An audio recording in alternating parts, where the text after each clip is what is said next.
this is the bit, isn't it? That confuses me. It's like, did we choose to come here to get this sorted out, or is this just seems a little unfair, doesn't it? That you know, where we seem to be here, and there's this parasite messing up our experience. And you know, I know in my own life, the times that I've made major changes, it was like it became more painful not to change than to change. That was when I made big changes. You know, it's this whole ridiculous narrative of, it's, you know, it's an unsafe world, there's not enough for you, it's scary, everyone's out to get you, and clearly the old civilization was completely the opposite to that. It was all about empowerment, like literally. Cosmic resonance, I think they called that one, or cosmic resonance, that's a better name. Real science, you can actually produce free electricity, and this is part of what Tesla was doing, is the differential between the top of the spire to the ground actually creates an electrical differential that you then connect to another wire that goes into the ground, your grounding. Put that into the third phase in your circuit, and then you have a bell ringing circuit, and that actually produces plasma electricity out of the air.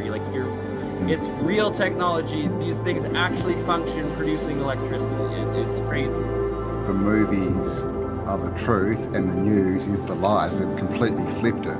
You know, when you look at everything with new eyes and you come across information like she was born into a very wealthy family with elite connections, you know, it means something very different now to me than it would have even a few years ago. And it's our free will that they've really also messed with, because we've been lied to and we react based on lies. Just getting their independence and end up in civil wars for 20, 30 years happens a lot. Because we keep choosing to pick up the gun and use it on ourselves instead of building and uniting and accepting that we are one people, one spirit, one harmony, on one plane that together, united, can achieve anything we dream of. So do you want to, you know, wake up, or do you want to just keep going along because the change is too difficult? And then give them pieces of information that they will then pursue themselves and look into, and then they'll wake themselves up. I was going to mention, it's the whole red pill, blue pill of the Matrix. I mean, that of the movie. And you can consider that movie as a documentary because they're telling us something about what's happening here. So do you want to, you know, wake up, or do you want to just keep going along because the change is too difficult? Wake up.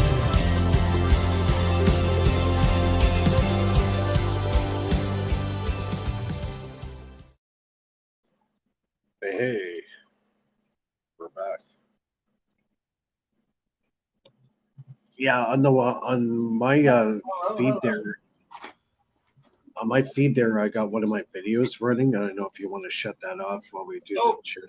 Yeah. Yes, sorry. I got you running tonight. Yeah. So we're here live with BurnEye at Crypto Alchemist, and he's got his channel going, and I now got my channel running here. So we're simulcasting together to do a broadcast tonight for everybody, and welcome to the show. I'm Mike from Faraday Research, and BurnEye's with us tonight as well. I'll get him to kind of explain what's going to be happening in the next little while with all our simulcasting and everything. What's that? I said, and here I am at last. Thank you for helping me out, Mike. We are just scrambling last second there, as I always am when we are about to go live, and we always add on something new, if not a million new things each time we go. And tonight we are incorporating Mike's Faraday Research channel, where he's also streaming this from his account onto his channel. And we've essentially got two streams at once going to multi-channels instead of the one stream going to multi-channels that we regularly do, and just integrating things in where next time Mike will be we will be in one giant StreamYard room where we can add Mike's channels, like both your YouTube as well as your Facebook there, into the broader spectrum like I am right now, where I'm currently streaming to my own YouTube channel, well, my backup channel, Crypto Alchemist. My main channel is still suspended, as well as my personal Facebook account and my clothing line Facebook account. And then they shut that down too? No. That's what we're currently streaming to. Oh, okay, good. My personal Facebook, where it's like maxed out at like 5,000 people, and then my clothing line, or personal, or not personal, the company public figure / company artisan something or other account on Facebook. So I have 2 accounts on Facebook, basically, is what I'm trying to mumble out of that word sandwich, that both are being streamed to, as well as I have 2 Twitter accounts. Just the first one is my backup at Bernard Conkin, which was also my YouTube, that was terminated falsely. And then my main Twitter channel at BurnEye Minds 3R1, because Twitter decided to cut it off, and instead of giving me third eye, it just went 3R1. So BurnEye Minds 3R1 is the main Twitter, and we are streaming on that, and Bernard Conkin, as well as Crypto Alchemist YouTube, and Campbell's main autodidactic channel as well. And so we're doing multiple YouTube channels from this, and next time Mike's will also be in there. So all of you lovely souls, the majority of you joining us from autodidactic channel YouTube live stream, that all of you lovely souls that have been following Mike and Faraday Research's work all of these years will also be able to be incorporated into the larger live chat community, and we are integrating you all together because we are a family for free energy.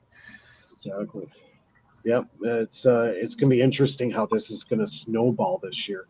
You know, linking all the channels together, simulcasting, all the advertisement that's going to go through, and your stuff with the crypto, and also your alchemy projects. It's just I'm looking forward. It's like exactly. You're bang on with using that word. I've been saying it when I've been trying to describe what this multicast has been turning into, and just everything coming together. It is snowballing. It is an avalanche that is growing its inertia. It's accelerating inertia is what this movement is. And Mike, you are creating a monster. I think it's the exact opposite, though. It is the beautiful beast of nature that is pure in heart and has no ill intent, but to free the spirit of humanity and this earth in unison again, instead of destroying, tearing it up, polluting, killing, slashing it open, murdering, just to burn it and destroy it for our energy. Well, we can maybe take something from nature like our ancestors and civilizations of lost eras did, and actually use the technology and energy of nature, which is free and healthy and is endothermic or implosive, as opposed to explosive and exothermic in destruction. That's exactly it. Yeah, you hit it on the nail. Yeah, we've always been making our energy based on explosion. And all the energy that we're working with is implosive energy, which is a cleaner form of energy. And also, if you get it right, if you got the right stuff, you can make it infinite energy. Now, you can't get a free lunch. So the energy is already there. It's there to grab. But we have to learn how to grab it and utilize it.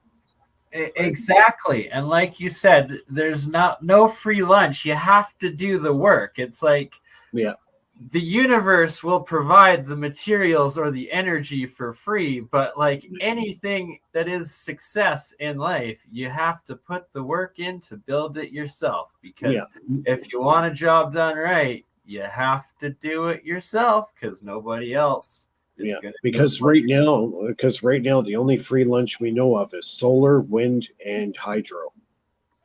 That's it as far as the free lunch is concerned. Well, but you're going off your own main point, though. I think, my friend, is that it's not a free lunch. It's the universe is providing the food. It's us to learn, and that society has only accepted that the food being provided or that energy being provided is from solar and hydro, when in fact there's free energy every way, whether you want to look at it from wind, from solar, from hydro, from cold nuclear to normal or medium to the hot fusion, whatever it is, that's all free from nature. You just to build it yourself. Well, I think most people, they want to see something in front of their eyes. Okay, you can see hydro, you can see solar, you can't see wind, but you can see the effects and feel the effects of wind. But we're dealing with stuff that you cannot see. It's in a different medium, right? Until we transform it and manipulate it to create the effects of energy in our machines that we develop that harness this power. Exactly. It's all of the energy combined, whether it's like a sound wave, a heat wave, radio frequency, or light, or physical force pushed on something. It's that all of those energies are free energy, and that society and humanity has tricked itself into believing that none of these are exactly that, and that it's impossible to be able to turn one into another easily, or the way a harmonic nature does, through resonance, through harmony, and that you're just taking everything is essentially waves, and waves to particles, particles to waves, and that if you get the right wave, that resonant frequency, that harmonic frequency of the energy of your circuit, or of what the energy is that you need for something to run off of, if you can get that right harmonic energy, all you need is the smallest of that wave, instead of having to try to get every single wave to force into that energy. You just need that smallest of fractions, like the note of a piano sort of thing, or a microwave from your Wi-Fi emitter, even, that's essentially will be eventually be able to transfer all of that into useful electricity.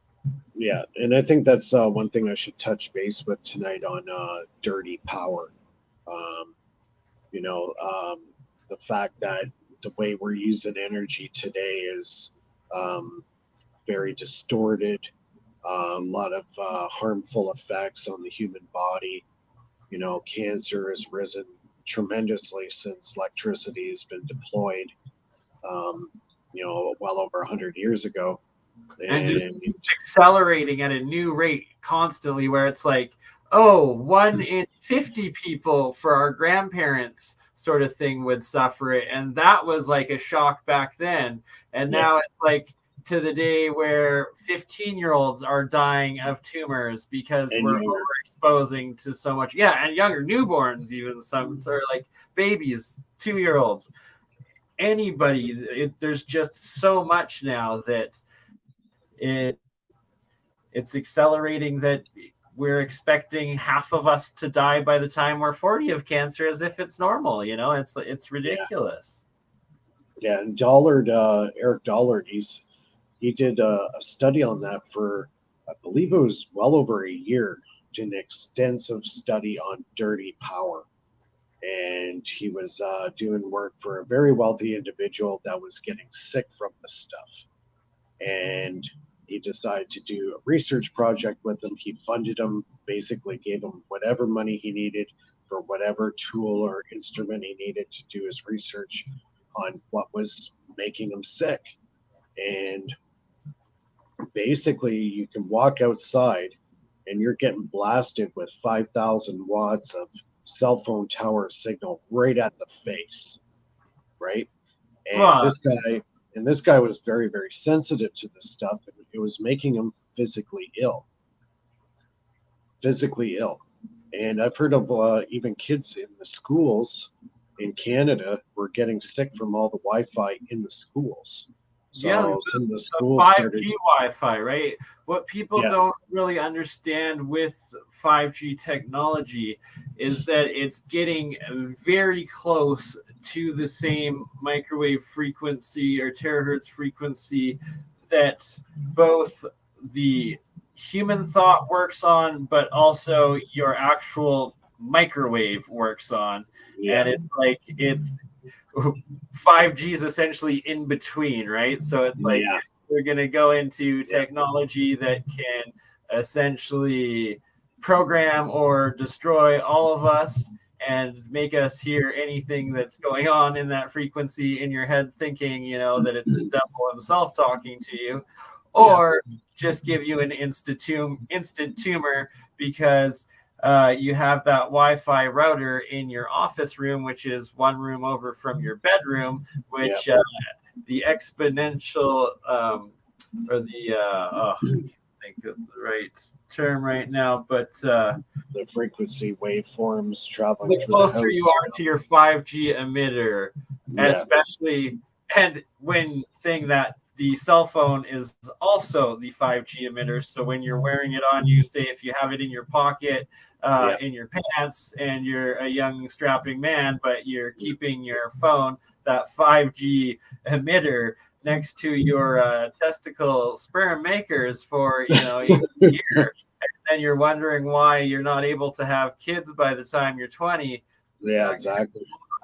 And you know, if you're, I think, you know, my generation, I'm a little bit older than you, and you know, I knew the world the way it was before cell phones, before computers. You know, I was born in '73, so I was born way before all this stuff came out. You know, it wasn't until I was about 8 or 9 years old that the computers came out, but the internet still wasn't out yet. And then around it was a home 1990, phone. yeah, it was a home phone on a cord, and it was not wireless. It was hardline wire. And, you know, it was just a different life back then. You know, I don't know how old the audience is, but, you know, I was born in '73, and, you know, I was around way before all this stuff started happening. And then, 1995 rolled around, and then the cell phones, the internet was born, and then the Wi-Fi came out in the mid 2000s, and it was one stage after another, and I started seeing society and you know, the social media thing started, so even that snowballed. It really, really changed the world as we know it, right? So I think that's one of the biggest things that we have to worry about now is this dirty power. And Dollar was talking about this. Guys are saying that you're echoing, Bernie. I don't know if it's because of me or not too sure what. I believe it was echoing on your podcast on your channel, and what I was figuring before, what we were discussing before we went live, I just muted it now, so we'll see. Please let us know in the chat on Faraday Research if I sound better now or if you can't hear me at all, but I think this might have fixed it. I hope so. We're still trying to figure it out, but we'll get it eventually. It's a learning process, exactly. Exactly. It gets a little complicated, right? I'm a little bit old school, so Bernie's kind of got the edge on me on the tech here, so... Even my 9-year-old, she knows her way around a computer like you wouldn't believe. It's like they're born into it now, right? It's crazy. And so I'm 36, so it's like in high school, all there was pagers. We didn't quite have the cell phone. Yeah, the pagers was the first thing. I remember my first cell phone. Oh my God, it was the old Motorola flip phone. Right. The battery didn't have text, but it didn't have a text, did it? It was like there's like the 9 buttons or it was all analog. It was completely analog. 12 buttons, yeah, completely like beep beep beep. Yep, this was before PCS even came out. You know, it was analog, and it was a totally different sound completely. And then when PCS came out, and that's when eventually they started. I think at the Motorola V Dot was called, and that was the first phone I had where you actually could do text messaging. So that was so revolutionary, wasn't it? It really changed the world. I had a friend who was doing it. I was watching her and going, "What is that? What are you doing?" She goes, "Oh, I'm texting." And I go, "What the hell is that?" And then she showed me, and I go, "Wow, that's cool." And I go, "That's going to change things. Why call and talk to somebody when you could just text them, and you could be doing stuff with your family or whatever, and you could text away and not get interrupted by anything." So yeah, I seen the text messaging thing really gonna revolutionize the cell phone era, and I was right. And even when I met my wife, and we were texting like crazy, like we were doing like I think well over 4,000 text messages a month. It was like really hilarious how many texts we were doing back and forth.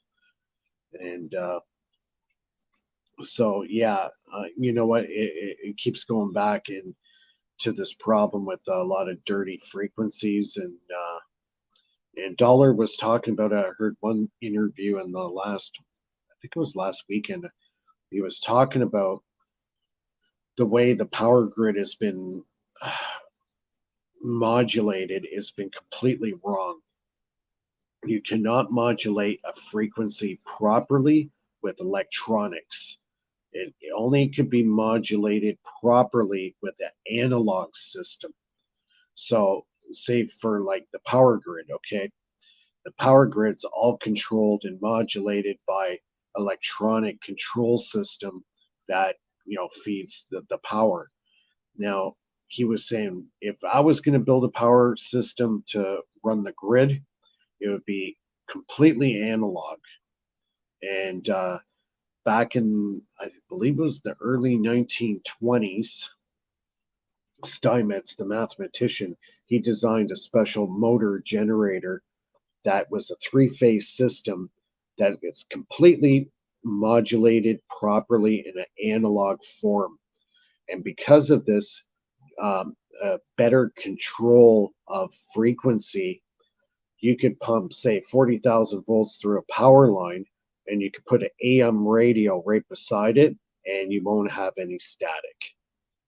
And you cannot do that with the present day system that we have now. So I have that experience all the time. I come home from work, I drive through the section of the city where I live, and there's power lines, and the second I go through there with an AM radio, all I hear is white noise, because the magnetic field interference created by these high voltage power lines it's dirty power. It's emitting such a huge amount of electromagnetic interference that it will scramble any radio. When you get into the FM band, not so badly, but you can really notice it in the AM band. But this energy is not good for you, especially if you live near a power line like that. It's definitely not good for your body. So Dollard says if we're to do everything properly with the power grid, we have to go back to an analog system. And that is the only way you control the 3-phase power system that's currently being used on our grid. Says the way it's being done now, it's harmonically, it's bad. And that's why some of these substations, they have transformers that for some reason they just go kabooey and they blow up into a million pieces and throw an arc about 30 feet long. Is because in a transformer, if the power is not modulated properly, you'll get a harmonic that develops inside the transformer, and that's when you will get a runaway. So yeah, it's a very complex problem for the average person to figure out, but you know, he's an engineer, and he really knows his stuff when it comes to power distribution and stuff like that.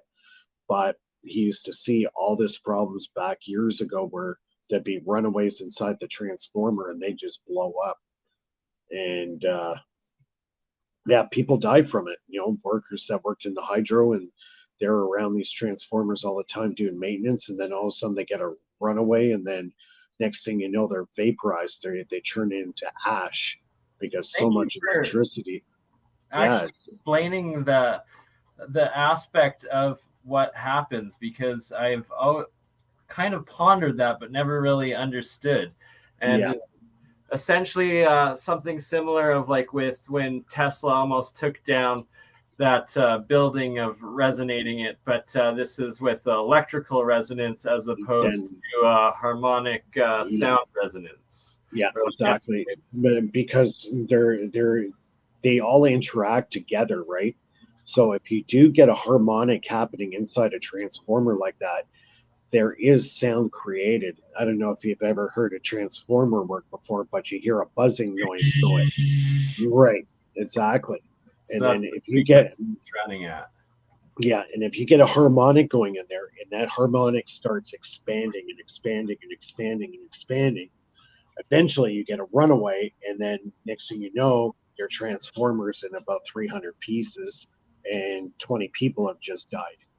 So yeah, it's a very serious problem, and it's because Dollard's saying the power, the way it's modulated through our power grid, is completely wrong. He understands how it's wrong, or every aspect of how it's wrong. I've been figuring out, like, I knew from the get-go that it was completely arse backwards and like 99.99% wrong and inefficient in how it was done. Yeah. But that man is something else. And were you able to see Aaron's recent or today's post with Dollard, where they did an hour and a half rebuttal and explanation of the Veritasium recent video on how electricity moves, and where Veritasium was trying to claim it's a different way, which I listened to about half of it, but he was wrong in other ways. And then so you listened to half of that one today with Dollard? I didn't get a chance to watch all of it, but I only made it halfway through too.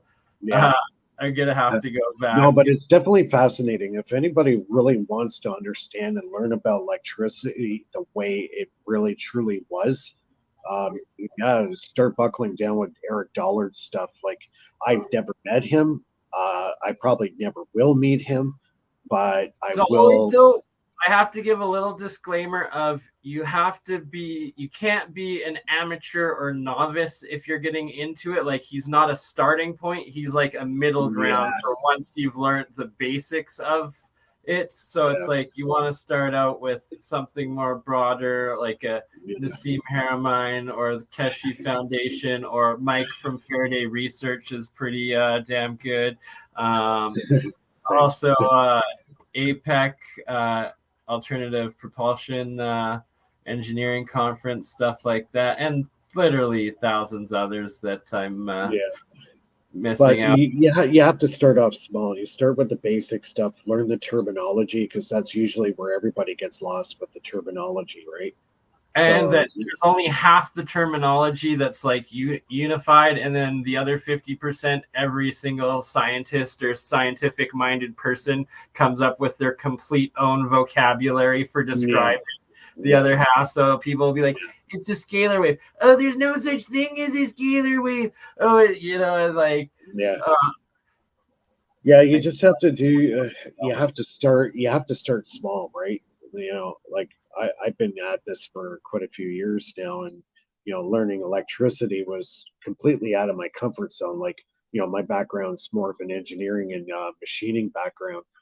So I was kind of out of my comfort zone, but, this stuff really intrigued me. And I tried a few experiments and they worked. And it was like, ooh, that's cool. Let's try something else.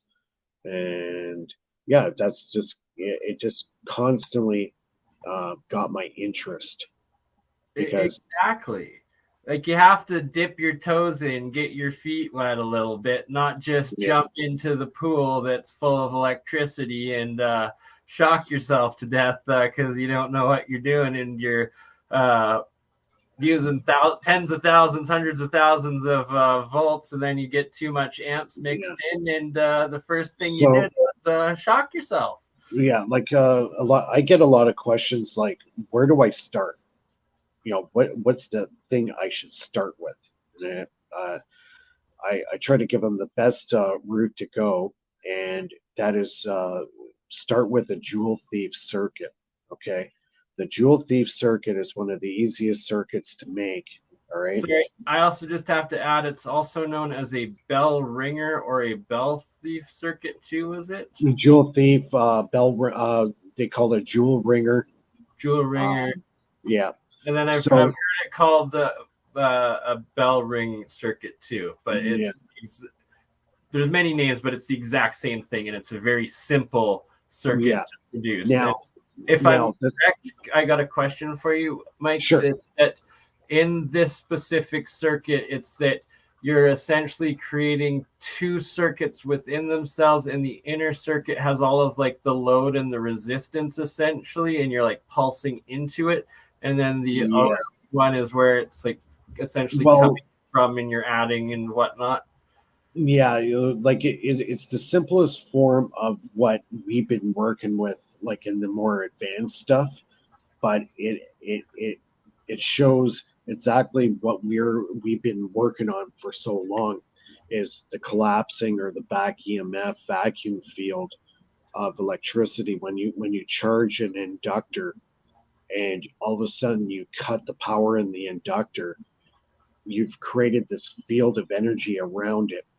And if it's vibrating, what it'll do is if there's any other energy in the proximity of that coil, it's going to attract it and actually excite everything around it. So Tesla calls that radiant energy. So when you charge that coil up and it's charged, it's created this magnetic field. All the electrons and all the charged particles that are around it are now getting attracted to this coil. So when suddenly that transistor shuts off and that field that you created now collapses in on itself, that's where the over unity comes. And if you can understand the workings of a Joule thief circuit, that's a very, very good starting point for anybody who's getting into this. You have to understand what's happening with the coil. And would it be correct to say that that basic understanding or learning of this Joule thief circuit is like altering the perception of that half of the free quote unquote energy you're getting is in fact just reducing the waste of the current circuit and system itself. And then from there, you can work on more advanced ways of increasing energy into your more efficient, less wasteful system. I hate to say like we're creating energy. We're not. The power's already there. It's all around us. It's in us. It's all around us. The coil is just creating the platform that tickles that energy that's around us and attracts it into it. And as soon as it grabs that energy that's around us and gets it in that field, now we've got it. Okay, we're not creating anything. Okay, I want people to understand that. It's just wasting less or adding more. We're attracting what's already there. Right? Like you're either increasing, adding each like little thing that you do, like for instance when you're combining your solid state battery, the flywheel, and then with a pulse motor, and then with like the Don Smith with the spark gap. So you're taking two different systems, one of which is very efficiently using energy in electromagnetic field in a motor thing. So it's that's a right there. People are like perceived it as free energy, but really it was just preventing the destruction of that AC motor twice, destroying and rebuilding the the magnetic field twice rotation in that motor, right? Yeah. So that compared to a DC pulse motor where it's like 99.6% more efficient, therefore it's like we're not creating any energy, it's just not wasting and using exponentially more energy. And then there are other ones like the pulse, like the Don Smith plasma spark gap, where that one you are taking resonant energy from the environment, and then you're transferring that into your already created jewel thief circuit that's already way more efficient. It's not putting all the electricity in that circuit up with all the resistance where it loses energy to heat and stuff like that. You're reducing extra load, extra resistance. So that's the first step. Then the second step is how you like store or put the energy through that circuit on your efficient load circuit sort of thing. And then the third step is adding in your resonant energy in the right frequency or the right electrical waveform that your now efficient load circuit system. Well, that's like to start. You said a lot of stuff there. You know, sorry for that. No, it's okay. But see, I think where a lot of people get a bad impression is by saying free energy. Okay. Free energy is a term that I really don't like using. If most people ask me what I really make, I'll say I make energy harvesting machinery. Okay. I'm not making energy. I'm harvesting what energy is already there. Okay. You cannot create energy or destroy it. Okay. It's there. And it's there for us to take. We have to design machinery that can harvest this energy. Okay. Now, a lot of the energy devices that I work with, you have to take a little bit of energy you already have and use it to harvest more energy back in. All right. But just like you have to use oil or gas to power your vehicle to go drill for more oil and refine it, sort of thing. Like it takes that some energy to then do the process to harvest more energy, right? And it's I see free energy as solar energy, as wind energy, as hydro energy, or like energy that you're able to build something and harvest it for free. Like that's right. And that's exactly right. 0 point energy that people will construe. When you say free energy, they'll think it has to be 0 point where you're automatically now taking energy out of the vacuum and the ether and these higher dimensions and going way more complex. And it's like, there is that technology too, but you got to start with the basics and understand where energy is, what it is, how many insanely different amounts there are for it. And from there, then starting to apply and transform and use each type into the other. Because like if somebody were to ask me right now, well, what do you consider free energy to be? And my answer would be very, very simple. Energy you do not have to pay for. That's it. Okay? As far as free energy as meaning that you're harnessing energy for free, no, that's where everybody goes wrong. Okay? All free energy means is energy we do not have to pay for. That's it. Nothing else. What we make is energy harvesting machinery. Okay? So that's where I stand on this free energy thing. Okay. As well as energy saving, like the battery or the capacitor sort of thing, like and energy efficient or like That's all part of non-wasteful harvesting. things. That's all part of harvesting, right? So it's a matter of how good our tech is will make it harvest as a very high efficiency of energy, and it's going to have the least amount of resistance in the system. And eventually, someday, we'll get into superconductivity. And when we achieve that, then really you could say we've done it. But we're not there yet. As well as was pointed out in the chat, and I will fully agree, and I've always said this, I have it written down, which I'll bring up in another episode, but free energy is also when you're able to use water as gasoline or your combustion of HHO, and that you're just turning your salt water into your fuel and then burning it into water. See, if it was Eric Dollard answering it, he would call that energy synthesis. You're changing one form of energy, and you're synthesizing it into another effect, like water going into HHO. And then back again. It's like a double synthesis. You're doing the whole circuit of there and back, right? Yeah, that's energy synthesis, right? And same thing with electricity. Okay, we make an apparatus that we exploit electromagnetic fields through a coil, and the energy comes and it gets drawn into it like a pump. So basically, you can look at it electromagnet as a pumping system. So second you cut that power off, any field that is created and any energy in the atmosphere that's been attracted by it is now going to get drawn into it. It's like a heart, basically. If you want to look at it like a heart, it's a pump.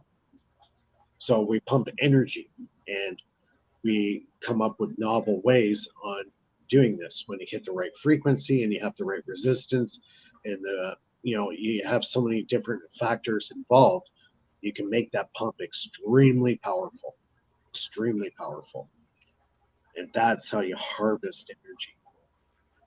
So yeah, it's a lot to know. I've learned a lot of stuff over the years. I've educated myself, and either online and reading books.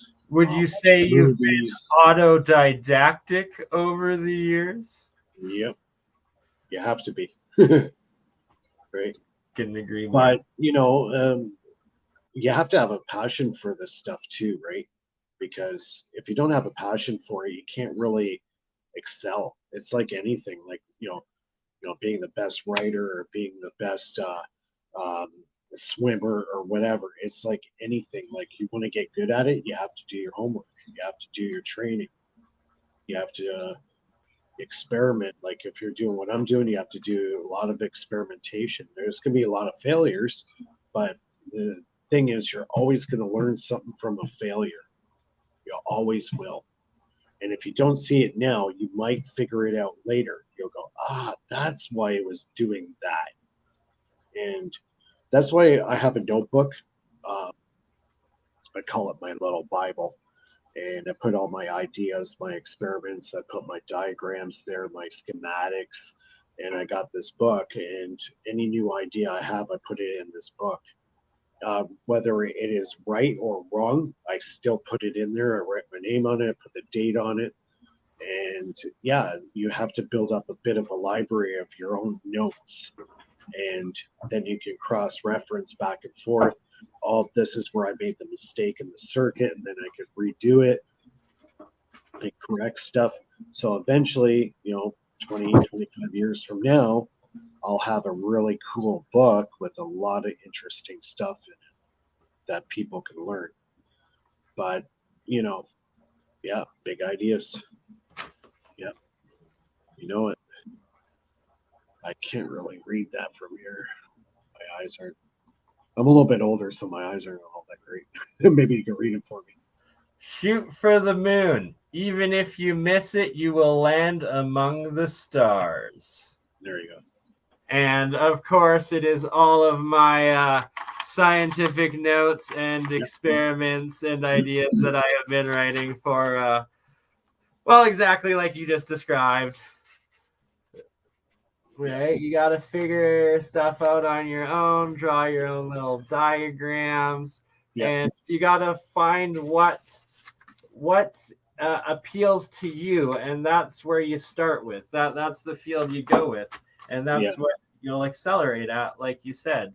See, like what will happen with a lot of guys that are really deep into the stuff that I found, you'll start in one direction, and then all of a sudden it's going to lead you in another direction, and then a couple weeks later, then it's going to lead you into a different direction, and then you're going to go, oh my God, what am I doing? Like, what direction am I going in?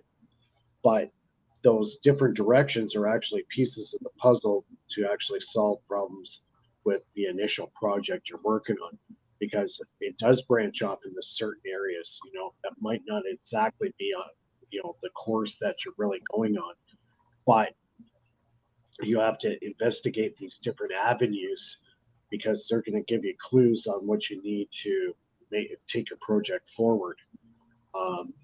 So yeah, like it's a long process, like some of these guys have been doing it for over 40 years, right? It's a lifelong passion, right? Life is, you learn every day and you teach every day, and it's never a failure if you learn the mistake, or it's never a mistake or a failure. Wow, I'm forgetting my actual words. I came up with it. But as long as you learn how to do it right for the next go, or you learn from it, it is never actually a failure or a mistake, because it's something you're going to learn. Yeah, because there's always a clue. There's always clues that are going to pop up later down the road that are going to match up that piece of the puzzle. Well, you didn't fail, or it wasn't a loss if you tested it and it didn't work the first time, but you learned what you needed to adjust to get it done right the next time, right? It's progress, it's experimenting, it's basics. Your project is teaching you something. Everybody looks at it as a failure when actually it's not. It's teaching you, if you had a failure or whatever, it's actually teaching you a lesson. And you have to look at it as teaching as like a lesson. And you have to be very observant to what's going on. I've had many projects where, things didn't exactly, I didn't get the result I wanted. And it's right there in front of me why. I have to study why it was doing what it was doing. Sometimes you don't come up with the solution right away. That solution could come a year later, So, failures are not failures. It's a lesson. You're being taught a lesson. And that's why, like my pulse motors, I was able to really go far with my pulse motor. Like I have one configuration right now where I could take my pulse motor, I'll take a dead battery, say it was like 10 volts or whatever. I can hook it up to this pulse motor in this special configuration, start the pulse motor up. Okay, it's 10 volts. So clinically, in battery standards, it's considered dead. Okay, at 10 volts, it's dead. I can take that dead battery, hook it up to my pulse motor, and regenerate that battery within about 3 hours using the dead battery. That's cool. Yeah. And it's actually a joule thief circuit, but just in a mechanical rotating apparatus like a pulse motor. I basically took a joule thief, made it into a pulse motor. So all the back EMF that the coil was creating, instead of going out to a light bulb, I was sending it right back to the battery. So I start with a dead battery, and after I run it with the motor for a few hours, that battery is brand new again. Everything you've just said is in my head, but didn't know the specific mathematics or structure of said device and circuitry, but that whole process you just explained, like I've been envisioning for at least a solid decade now. And I love everything that you just said because you are so bang on with it all. See, like with a dead battery, usually what happens inside, say, like a electrolytic battery, like, or a lead acid battery, most common, like in your car, is the metal plates inside, they get calcified, and they get this this gritty stuff all over the plates, and that could cause short circuiting of the plates inside, and it's crystallization. It basically is deterioration of the plates. So when you install my pulse motor to it, what it does is it's sending a very high voltage spike of power into it. When it's doing, it's actually creating a vibration of the plates. And when this vibration happens on the plates inside the battery, anything that's stuck to it now starts falling off. So it's actually cleaning the plates.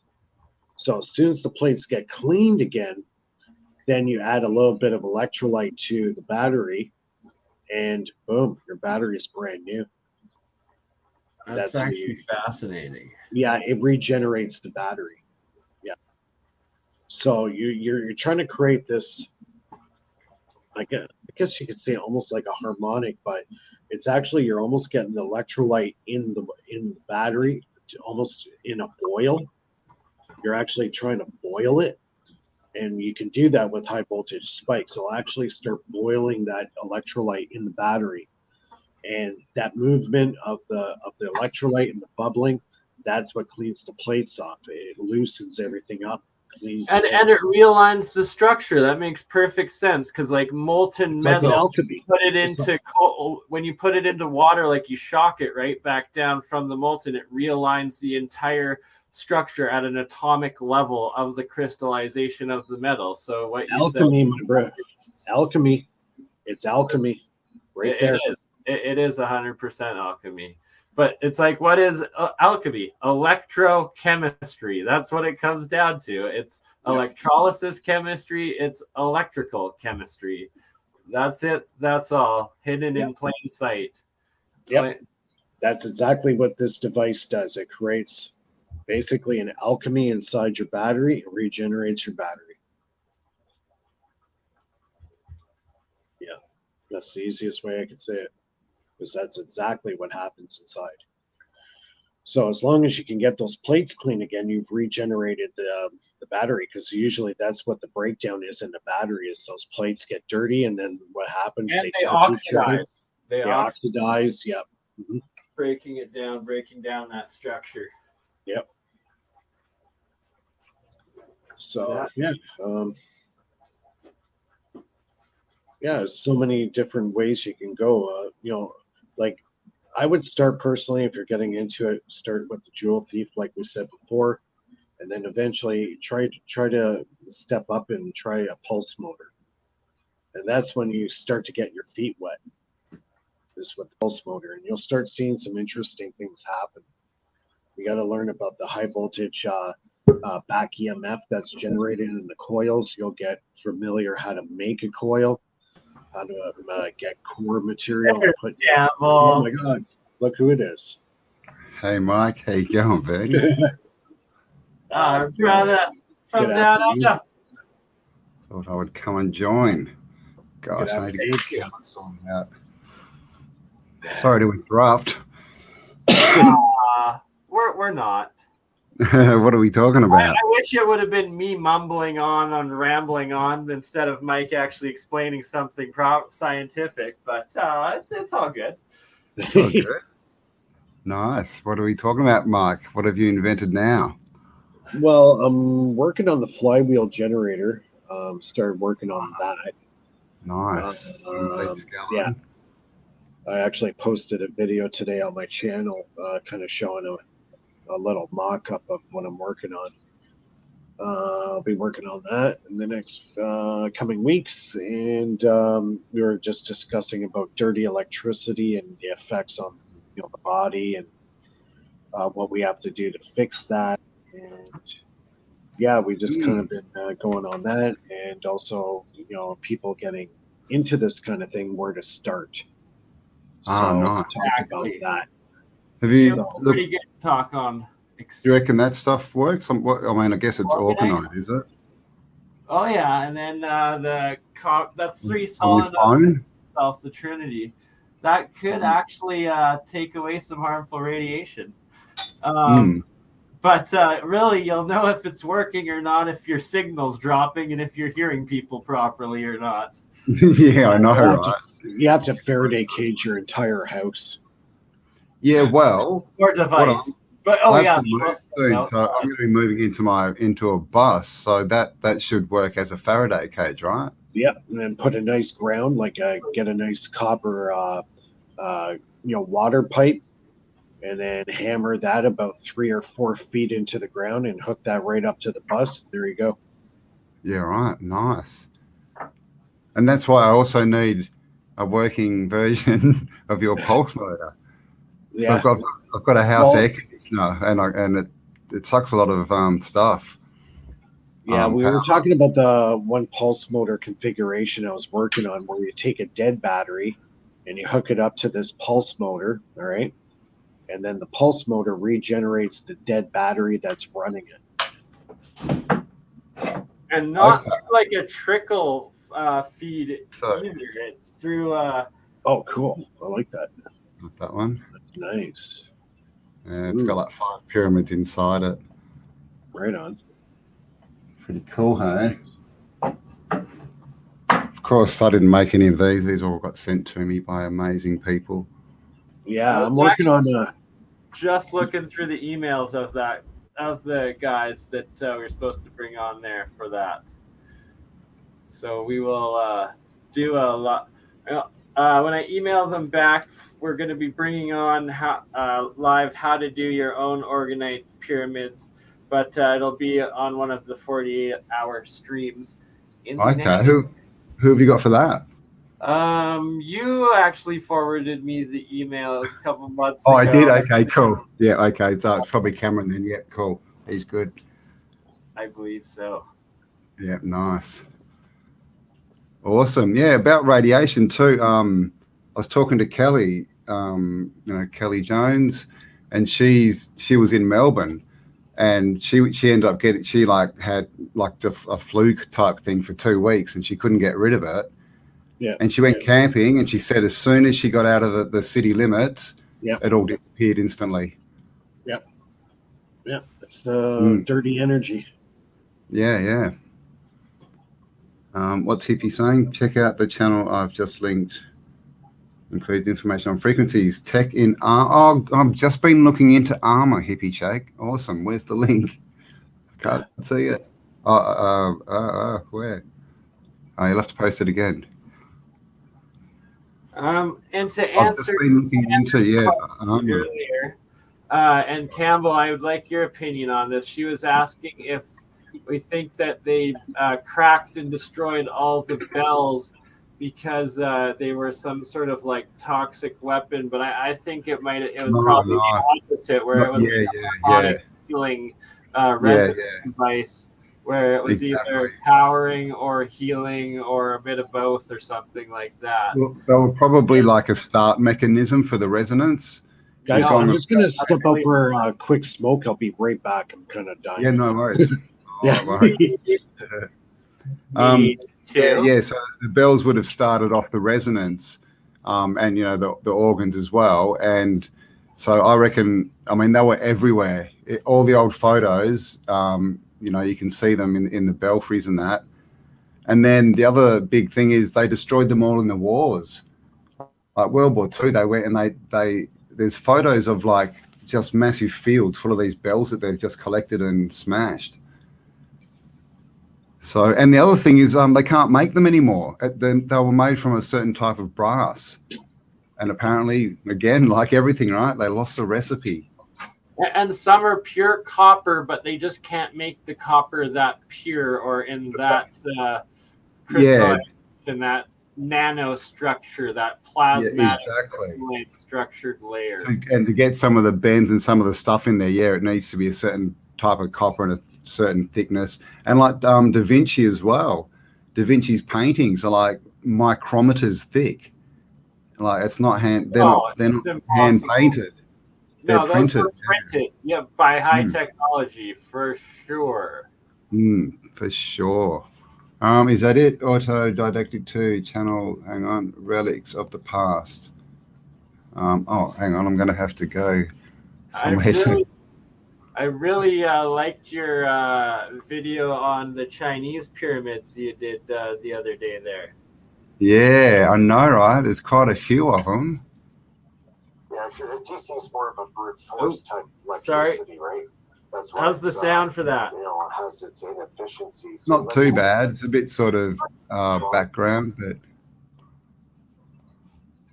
Did that stop the sound altogether? The most efficient now. Yeah. not still here.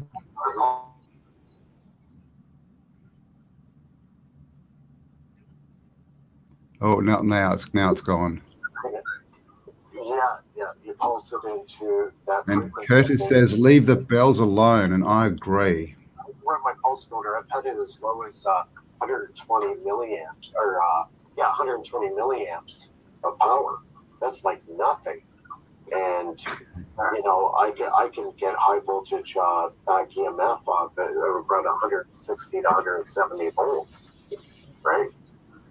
So that's, yeah, like when you get the back EMF coming off the coil, you're going to get these spikes. You know, when you get it right at the right frequency and the right resistance, you know, you can get 160 volt spikes coming back. You know, that's what you capture.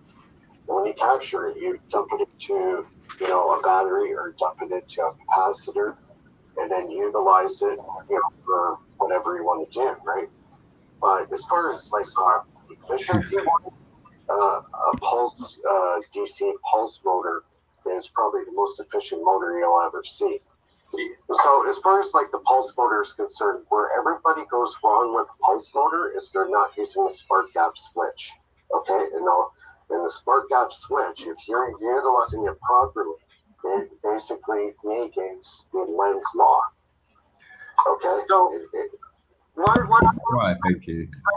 If you have that whole circuit in resonance with itself or very close to resonance, and then the spark gaps that you're adding in, Mike, are turning that circuit into an open higher circuit dimension endothermic reaction where it's taking the energy out of the environment, whether it's using radio waves, sound waves, or heat waves. It's taking some sort of that energy and then adding that into the amplitude of that resonance sequence. Right, so basically a voltage doubler. If you put spark gaps together, you're even going to get even more power coming in. So the more power you can add to the system from an exterior source like counter space, as you know, the spark gap is creating, that is basically what's going to save your dipole. You know, it was like this, you know, 100 years ago was unheard of. This would be like, you know, Star Trek stuff, right? And Tesla seen all this 100 years ago. You know what? Okay, he can have transistors and stuff, but he was using a spark gap. But he started realizing the spark gap, there was something really to this. And he was getting an excessive amount of power.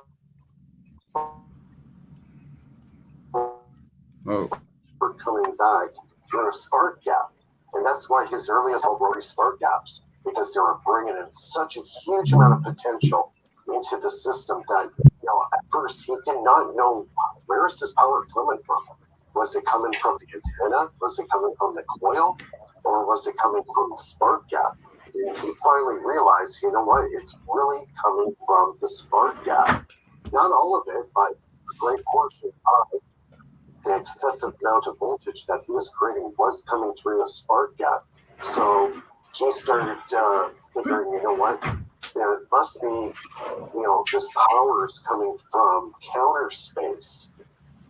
Because, you know, the Tesla coil, if you point a Tesla coil at another Tesla coil directly, and you put a neon bulb through it, you got it at proper frequency, there will be a black void that'll show up in the neon tube where the two frequencies of longitudinal wave are hitting each other and creating this void, and that's counter space when you got two light sources hitting each other. God.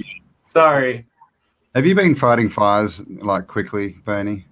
What? Have you run out and quickly been fighting fires? You look like you're a firefighter suddenly. Green and black? Oh, is that green? I was just looking at the yellow. I was going to say bumblebee, but then I thought. Bumblebee. Are you the kid from that Blind Melon video clip? I remember I liked like that depressing Blind Melon music for a little bit in junior high school. Depressing? I only heard one of their songs. Wasn't it? Oh, No Rain. Yeah, okay. No. Yeah, it doesn't. I thought it was happy. Too. It sounded happy. Maybe I should read the lyrics. Everyone's talking about bells. There were some interesting things, and I forgot what they said. Global Vision. Now, Jim, is Global Vision back? Is he? I've lost his channel. Is he still called Global Vision, and is he making videos again? Because he was very cool. I'd like to see. Do you see that, Mike? He bought a metal ball in Bangladesh and had it tested at Moscow University. Oh, that video is a couple years old, at least. I think it's. Oh, is it? Yeah. Okay, I have not seen it. Oh yeah, I know what you're talking about. Yeah, I think it's got the same channel, but he hasn't done anything. He hasn't done anything for like a year at least. Yeah. There's a lot of guys out there that haven't posted in a long time. They were onto some really cool stuff, like Gerald Morin. He's another one. You know, he had a lot of good stuff, and then he just kind of dropped off the radar. Yeah, that rings a bell. That name. He got funding, and it's because we've shared it at him a couple times before on here, Campbell. He's in Montreal there, and then he started working with the Chinese. I think he got some Asian investors or something like that. And then was just like so fed up with all of like the trolls over here that he just disappeared. Either went out east or he decided he wasn't doing social media until his project was fully finished. Yeah, I think he just felt it was too many distractions, right? So it would lead to some epic rants, though. Let me tell you. Epic rants are good. What else was I was just about to say something? But from my experience, it's been pretty good. You know, it seems like, I did have a couple of trolls that were on my channel, and they seem to have disappeared now. So most of the stuff I'm getting now is a lot of positive feedback, right? And that's what I feed off. I feed off good, positive feedback that keeps going, right? It's positive energies. That's it. And as long as you got the positive energies, you keep going. It just keep building on it, right? Indeed. Yeah. And anyone who hasn't subscribed to Faraday Research, jump across and subscribe and like and share it around. This is sharing is cutting edge. Well, I'm pretty well global now.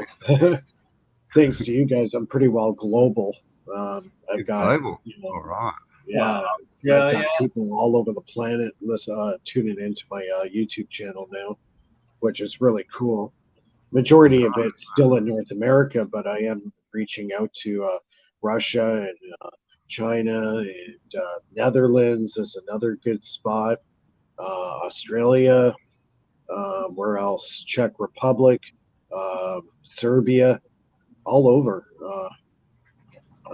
Really even South America, Brazil, all over the place. So yeah, yeah. I've got people from Nepal. I was speaking to someone from Nepal the other day. It's just Indonesia, Indonesia. Yeah. And that is why YouTube truly is amazing. And despite the fact that they terminated my channel,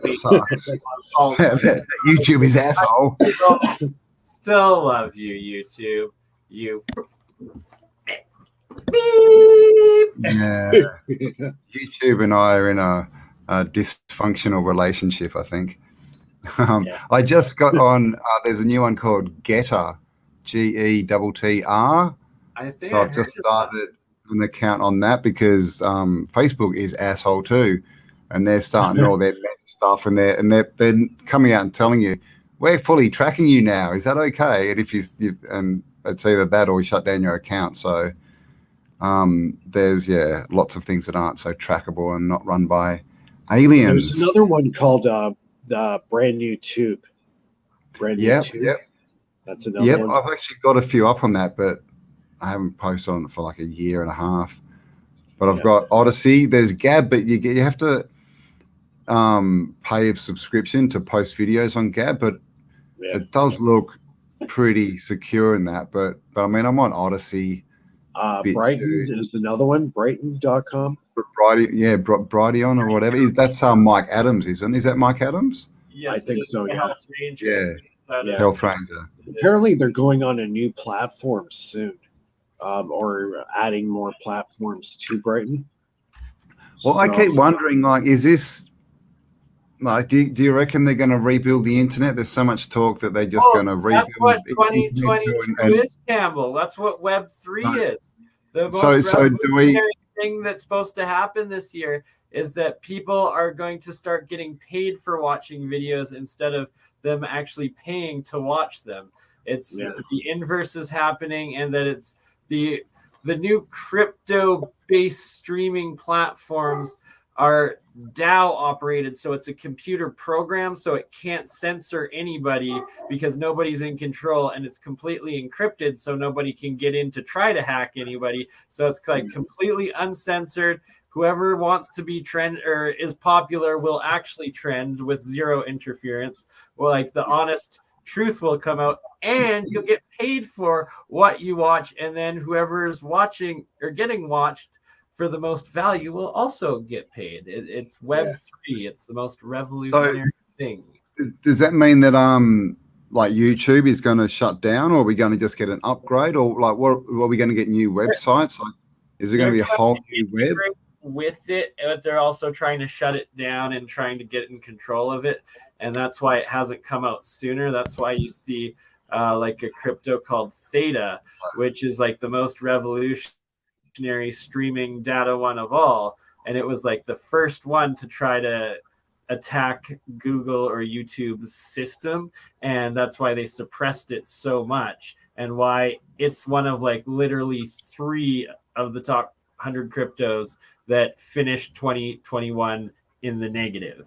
And it's because the institutions are fighting for their lives, but it is supposed to change. So basically when that comes out, that's going to be the death of like YouTube and Facebook as we know them at the moment, like, because people will just go, well, change or I'm out of here. Everyone will just leave en masse, won't they? Yeah, there's going to be so many more avenues and options to go to, right? Well, the thing is, I mean, because of what's happened in the last 2 years, a lot of people rely on YouTube for revenue, you know, to survive. And so it's like, I don't like them, but I want to get rid of it. So if there's another place you can earn revenue, that's what I've been saying for months. As soon as Odyssey or BitChute get advertising or some kind of revenue, then YouTube's dead. Yeah. You know? Yeah. So let's hope that happens. It's like having one cell phone carrier, right? Yeah. So as soon as you get other competition in there that offers right. better, then, you know, the playing field becomes more level, right? It's a good point. Yeah, that happened back sort of 20 years ago when it all got deregulated, and suddenly phones were cheap as, because before that, like, they were really expensive, and phone plans were really expensive, and now it's cheap. They still are in Canada, I think. They still are in Canada. Everything's expensive. You're run by bloody Castro's son, right? What do you expect? Yeah, Castro. Yeah, pretty close to it, I guess you could say. That dude, he's oh god, he's so dumb. That dude, he's just ridiculously stupid. Yeah, you can't even string sentences together.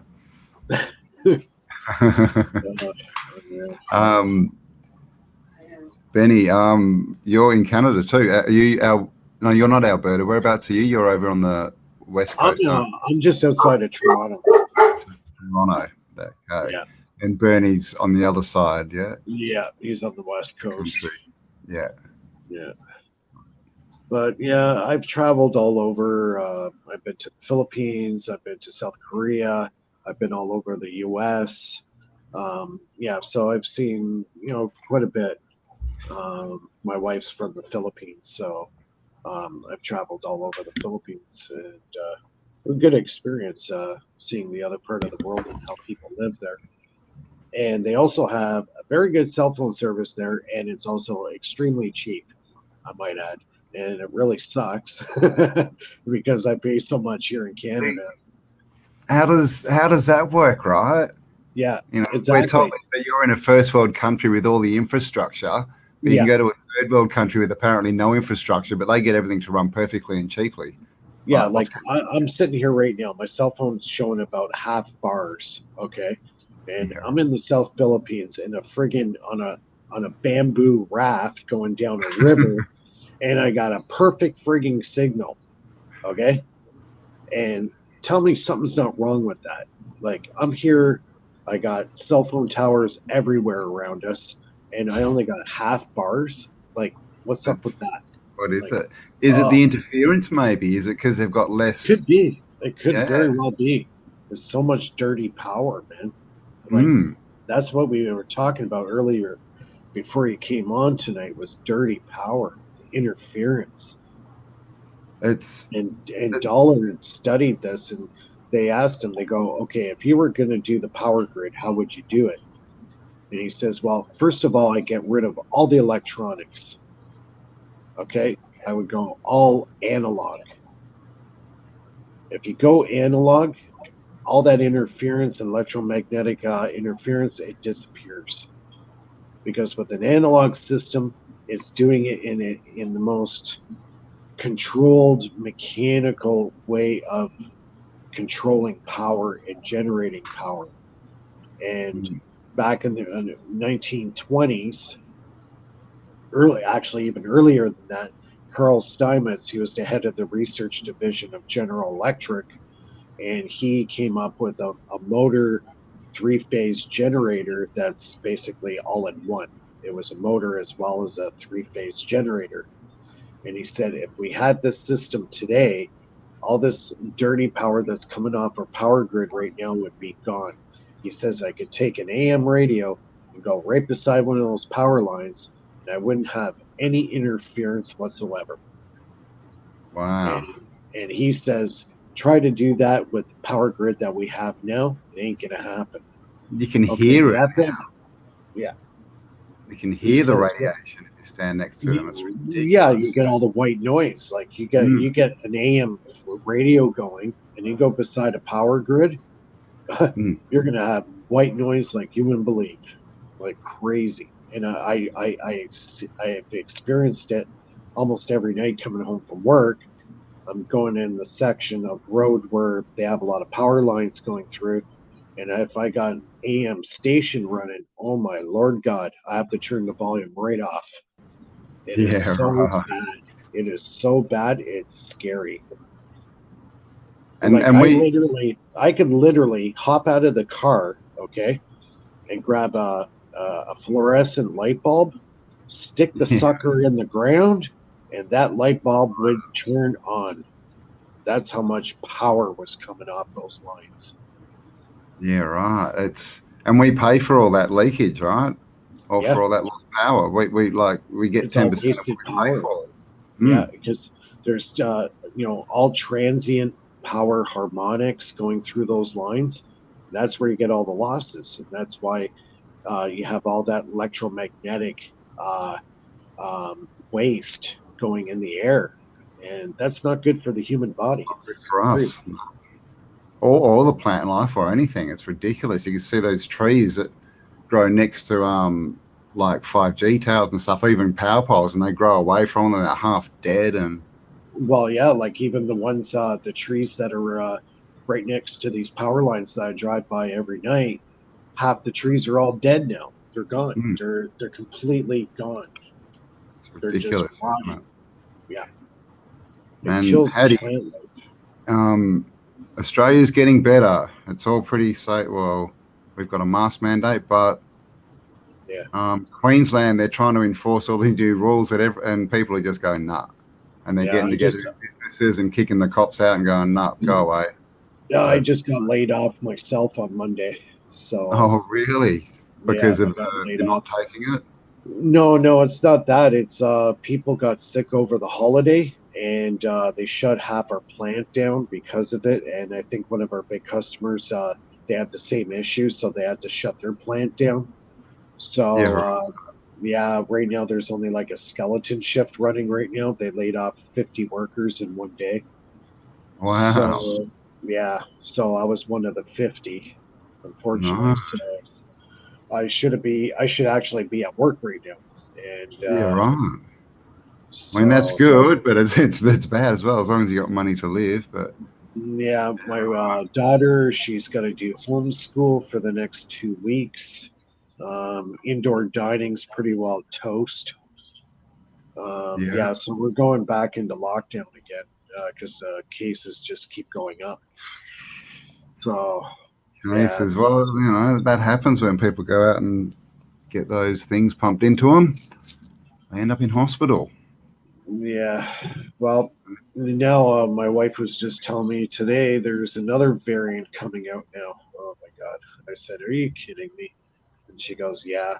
I'm like, wow, this is getting ridiculous now. It's just getting stupid. I mean, it's just falling apart. Like, it's like President, a deck of cards.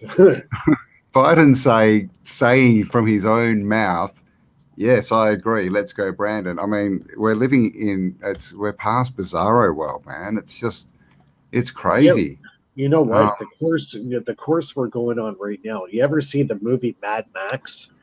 Yeah, man. That's a strange. That's our future, folks. No. And that movie was made 30 years ago. Yeah, that's what they want. I think some people are going to be going there, but it won't be me. I think some people have been there for the last 30 years. Well, that as well, right? Yeah. Well, actually, if you go out to some, states in the USA, people are still there. And no doubt outback Australia. Oh, man. But yeah, it's just there's so much going on right now, and the pandemic's just making it even worse. It's just it's collapsing, though.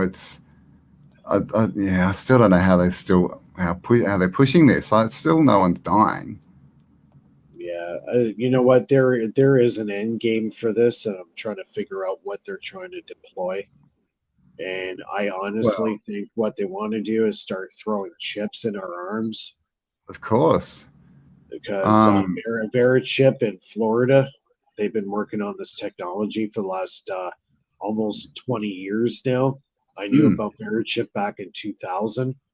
And it could be something, they just look right under the skin in your forearm. Mark of the beast. Yeah. No, we already have the mark of the beast. Know where the mark of the beast is? We hold it every day, our cell phone. That's the mark of the beast. Yeah, right. Yeah, probably. Yeah. Yeah, no, that's probably right. Because it's monitoring us. They've made us totally addicted to the cell phone, right? Well, I think the next step of what's happening is they're making us into transhumanism. That's exactly right. There's a website, I think, is it 2045? I think it's called. And it's this billionaire in Moscow started it 20 years ago. And the whole aim of it is to get human consciousness living outside, in a machine, basically, outside the body. Yeah. It's all transhuman. And that's happening faster than you will believe. They show us some bits, they showed us cloning Dolly back in the 80s and then nothing. And they show us these robots that are coming out and all these Alexa things. And what was someone saying? Alexa is backwards is, what is it? Alexa. Alexa. I can't even I heard this too. Is it something to do with Meta? No, that's Humanism. There's something. It's either Alexa or Siri or something. I can't remember. Yeah. My bro, I need sleep. But I think the agenda is that's what because look what they've been trying to do for the last 200 years. It's all about control, right? Yeah. And what do they hate? People who can think for themselves. So they figure if they can, you know, control everyone properly through their chips and stuff, well, yeah, you know, they don't get any feedback. well, But I think what they want to do, I think what their ultimate goal is, they want to manipulate the actual reality that we live in. Yeah, well, yeah. It's, yeah, I mean, it's written on the Georgia If you Guidestones too, control, but yeah, they want to if you be, control the reality, they want to be you know, gods you on earth. control everything, Yeah, right? yeah, Because they literally, pretty soon, people will not know the difference between the cyber world versus the real world. Mm. You know, why do you think they're working on this virtual reality stuff, like the goggles and that virtual reality? My wife's aunt has one of those pair of goggles, virtual reality, and I was totally, utterly shocked. I put these damn things on, and I played this simple video game in this virtual reality world. And honestly, between playing something like that in real life, like without the goggles on, it'd be very hard to distinguish the difference. Like it wow. was so real. Like they've come a long way. I have to admit, they've come a long way with that They virtual have, reality. yeah. Well, and the end game of that plan is the Matrix, right? That's right. Why do you think the movie The Matrix came out? See, a Mm. lot of this stuff comes out 20 to 30 years before it happens. Yeah. Well, they tell us. They have to tell us because they reckon it you know, admissions them of karma and all this crap. But no, I mean, but the thing is, everyone's onto them now, so Yeah. it was a You good know, plan, but it's going to fail. Either that, or they're going to take some with them, and you know, yeah, won't be. I think there's another goal here. I think what they're trying to really do is change our perception of reality. Mm. You know, if you can change Well, the they've already perception done of that. reality, you can manipulate it at will, and Mm. people will go with it, right? Yeah, So I yeah. think the only thing that we have going for us right now is our own free will. And when you take that away from us, we're in trouble. Yeah, but when we give it up. But Yeah, yeah, that's. I just did edited a video on the orphan trains and the orphan children, and it's going up on Syncretism Society, guys. Go ahead and check out Syncretism Society. And same thing, they were just separating the kids from the parents so they could just program them with a new reality. yeah, Because, you know, we came from a society that was good and people had what they needed. And then it was suddenly, how do we turn these people into workers? yeah. You've got to take Obedient the workers. kids obedient. Yeah, you've got to take the kids away as babies and raise them and say, well, this is your reality. This is all there is. You're Yeah. just a worker. Don't question it. And so, yeah, that's where we're here again, you know, but this time we have a choice. Yeah, we still have our free will, right? Mm, yeah, for So, sure. you Babies. know, the internet, gives us all the clues. You get a lot of clues on regular mainstream media, but there's also a lot of propaganda, and that's all part of the, the brainwashing of society, right? Like I asked my mother this one question once I put her on the spot. I said, do you believe everything that the government is true and they're always out for your best interest? And I said, your two answers are going to be yes or no. There's no in between. It's either yes, you do, or you don't. And she goes, yes. And I go, you know what? That doesn't surprise me. Because that generation, they've trusted their government on every level. Yeah. Right? Yeah, man, they went to war. Well, they didn't. They've still believed the war. They were sort of the war children, weren't they, really? But they still have that instilled in them. I suppose Vietnam. A lot of them did Vietnam. And that, I mean, that's almost unthinkable now, like for the government to say, we're going to war, and everyone to jump up and go, okay. It just wouldn't happen anymore. But you know what? I think this whole pandemic thing really opened up a lot of eyes and started enlightening people on, the world that thought was true is wrong. Yeah. The stuff that you thought was right is wrong. So I think a lot of people are starting to open their eyes and they're starting to see some of the realities and stuff. And it's shocking to them to believe that, what, can this actually be true? And more they're figuring out, yeah, unfortunately, it's true. Yeah. And the biggest thing is ego, right? People have given their lives to the system, and now they have to admit they're wrong. Everything they've lived for and built for is wrong, and that's where a lot of people just. I think they that's can't where handle that. there's a certain age, a certain place where people just, can't go back from there. Yeah, It's just, yeah. But I think the next 10 to 15 years are going to be interesting years. That people are, like I said, are getting enlightened now. They're starting to look for answers because what they're seeing in the reality in front of them, they're starting to question stuff more now, and that's good. When you start questioning stuff and try to find out what is true, what's not true, you're going to look. You're going to look on the internet. You're going to look in the papers. You're going to look at books, and you're going to start piecing, things together like a puzzle, and realize, wow, we've been duped. It's like who was it? Who's the lead singer of the Sex Pistols? Johnny Rotten. On their last concert, he came out and he goes, "Ever feel like you've been lied to?" And that's pretty much the last thing he said as on stage as Sex Pistols. Even George Carlin, the comedian, some of his stuff is really bang on. Oh, it is. Of course it is. What about? I mean, there's a show from the 70s called Network. Have you seen that? That like the same thing. Yeah. And they keep telling us, right? We keep getting these warnings, but people just keep ignoring it, and that's why we've ended up here, I think. Well, I think people get complacent and they say they know what the truth is, but they're in total denial. Like, holy man, is this really true? Have we really been duped this bad? Like, what were our parents thinking? Were they so blind? You know the truth when you're still lying to yourself, right? That's when you're truly woke, is when you're completely cognitive dissonant and can't even tell your own arse from your head or how to question yourself.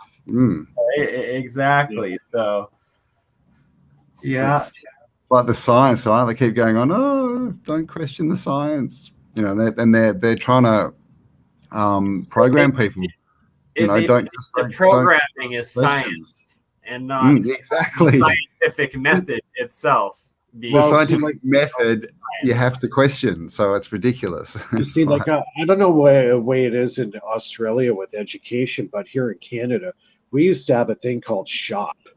We would learn electrical stuff. We would learn automotive stuff. Yep. All that stuff is gone now. It doesn't exist in the high schools. Yeah, right. They've taken it out. And art, most of the art's gone as well. Yeah, like you have to go to special schools for that. Right? Yeah. Here's art class. You all have to draw a drag queen. Like, when I was back in high school, have to dress like one and act like one. Yeah, and like like electrical class that I remember back in high school, they never talked about Tesla. Meanwhile, the guy was the guy who transformed the entire planet in a matter of years, but yet they don't talk about it in shop class. Who this guy was? They can't, because what do they have to mention if they mention Tesla? They have to mention free energy and the kind of stuff he was doing and why. Right. And that's why I don't want you to know that. And that's why the Rothschilds did whatever they could to write him out of history in their books, because they were the guys who run all the publishing houses. Yeah, they started the school system essentially, and then they went out and bought out all the publishing houses and they wrote all the books.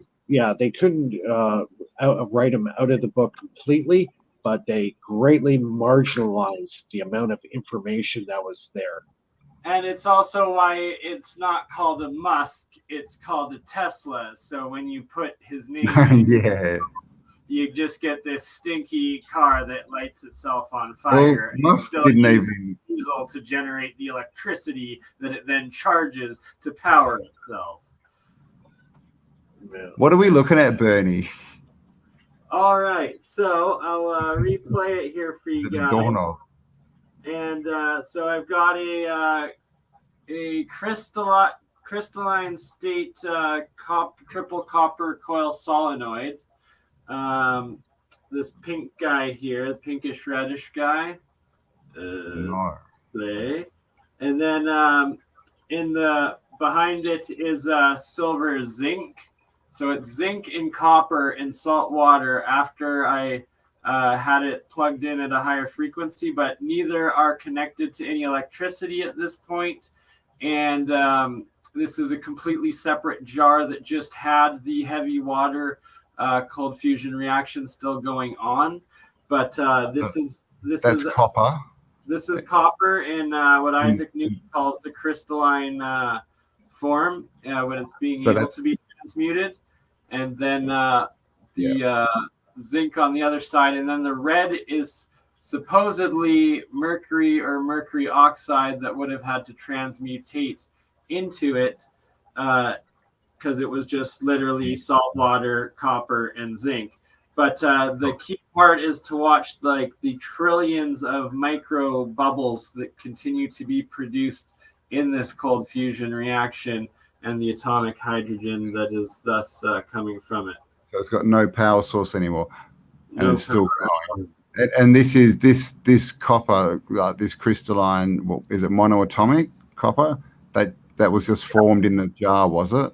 Yes, and like that white thing that just floated up, that's a whole bunch of monoatomic copper, and then that's all crazy plasma atomic hydrogen going up near the top there. So what can we do with monoatomic copper? Well, that is what you want to put your powering coils, your generators into this monoatomic layered state so that you can harness the pure plasma energy and not have to... Okay.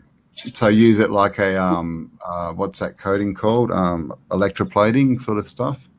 Yes, that's exactly... Electroplating is one form of nano coating. Cool. But it's that so all of those insane amounts of bubbles, like there's the tiny little ones and then there's like the big ones. It's those tiny little ones, and that a lot of them will sparkle even in absolute darkness, that they're doing star in a jar. Wow. What is the actual term? The Fluorescence? No. No, man. Cavitation. It's a type of cavitation. Oh, cavitation. Oh, I didn't know that one.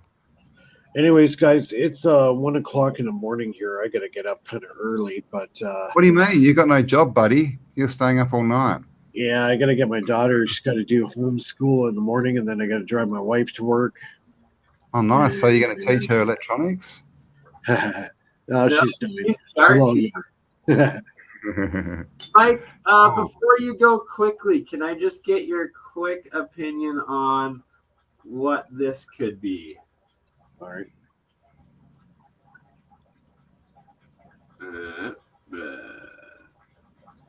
So it's these two lines going up, the little spotted lines, and let's see if it will play. Oh, it's loading, sorry. But they're like the pink little dotted lines essentially going up. And my question, once it loads, oh, there you go. Are those... Oh, is it playing well enough for you to see? Yeah, it's kind of hard for me to see that. That's a coil in the background there? Or is that lights? So, okay, those are lights behind it, but it's coming up from there's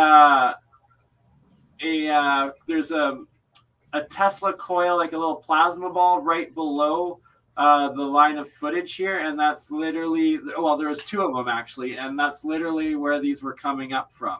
So it's, the question is this like some sort of like photon chain that is coming up, like, is it a photon gun sort of thing?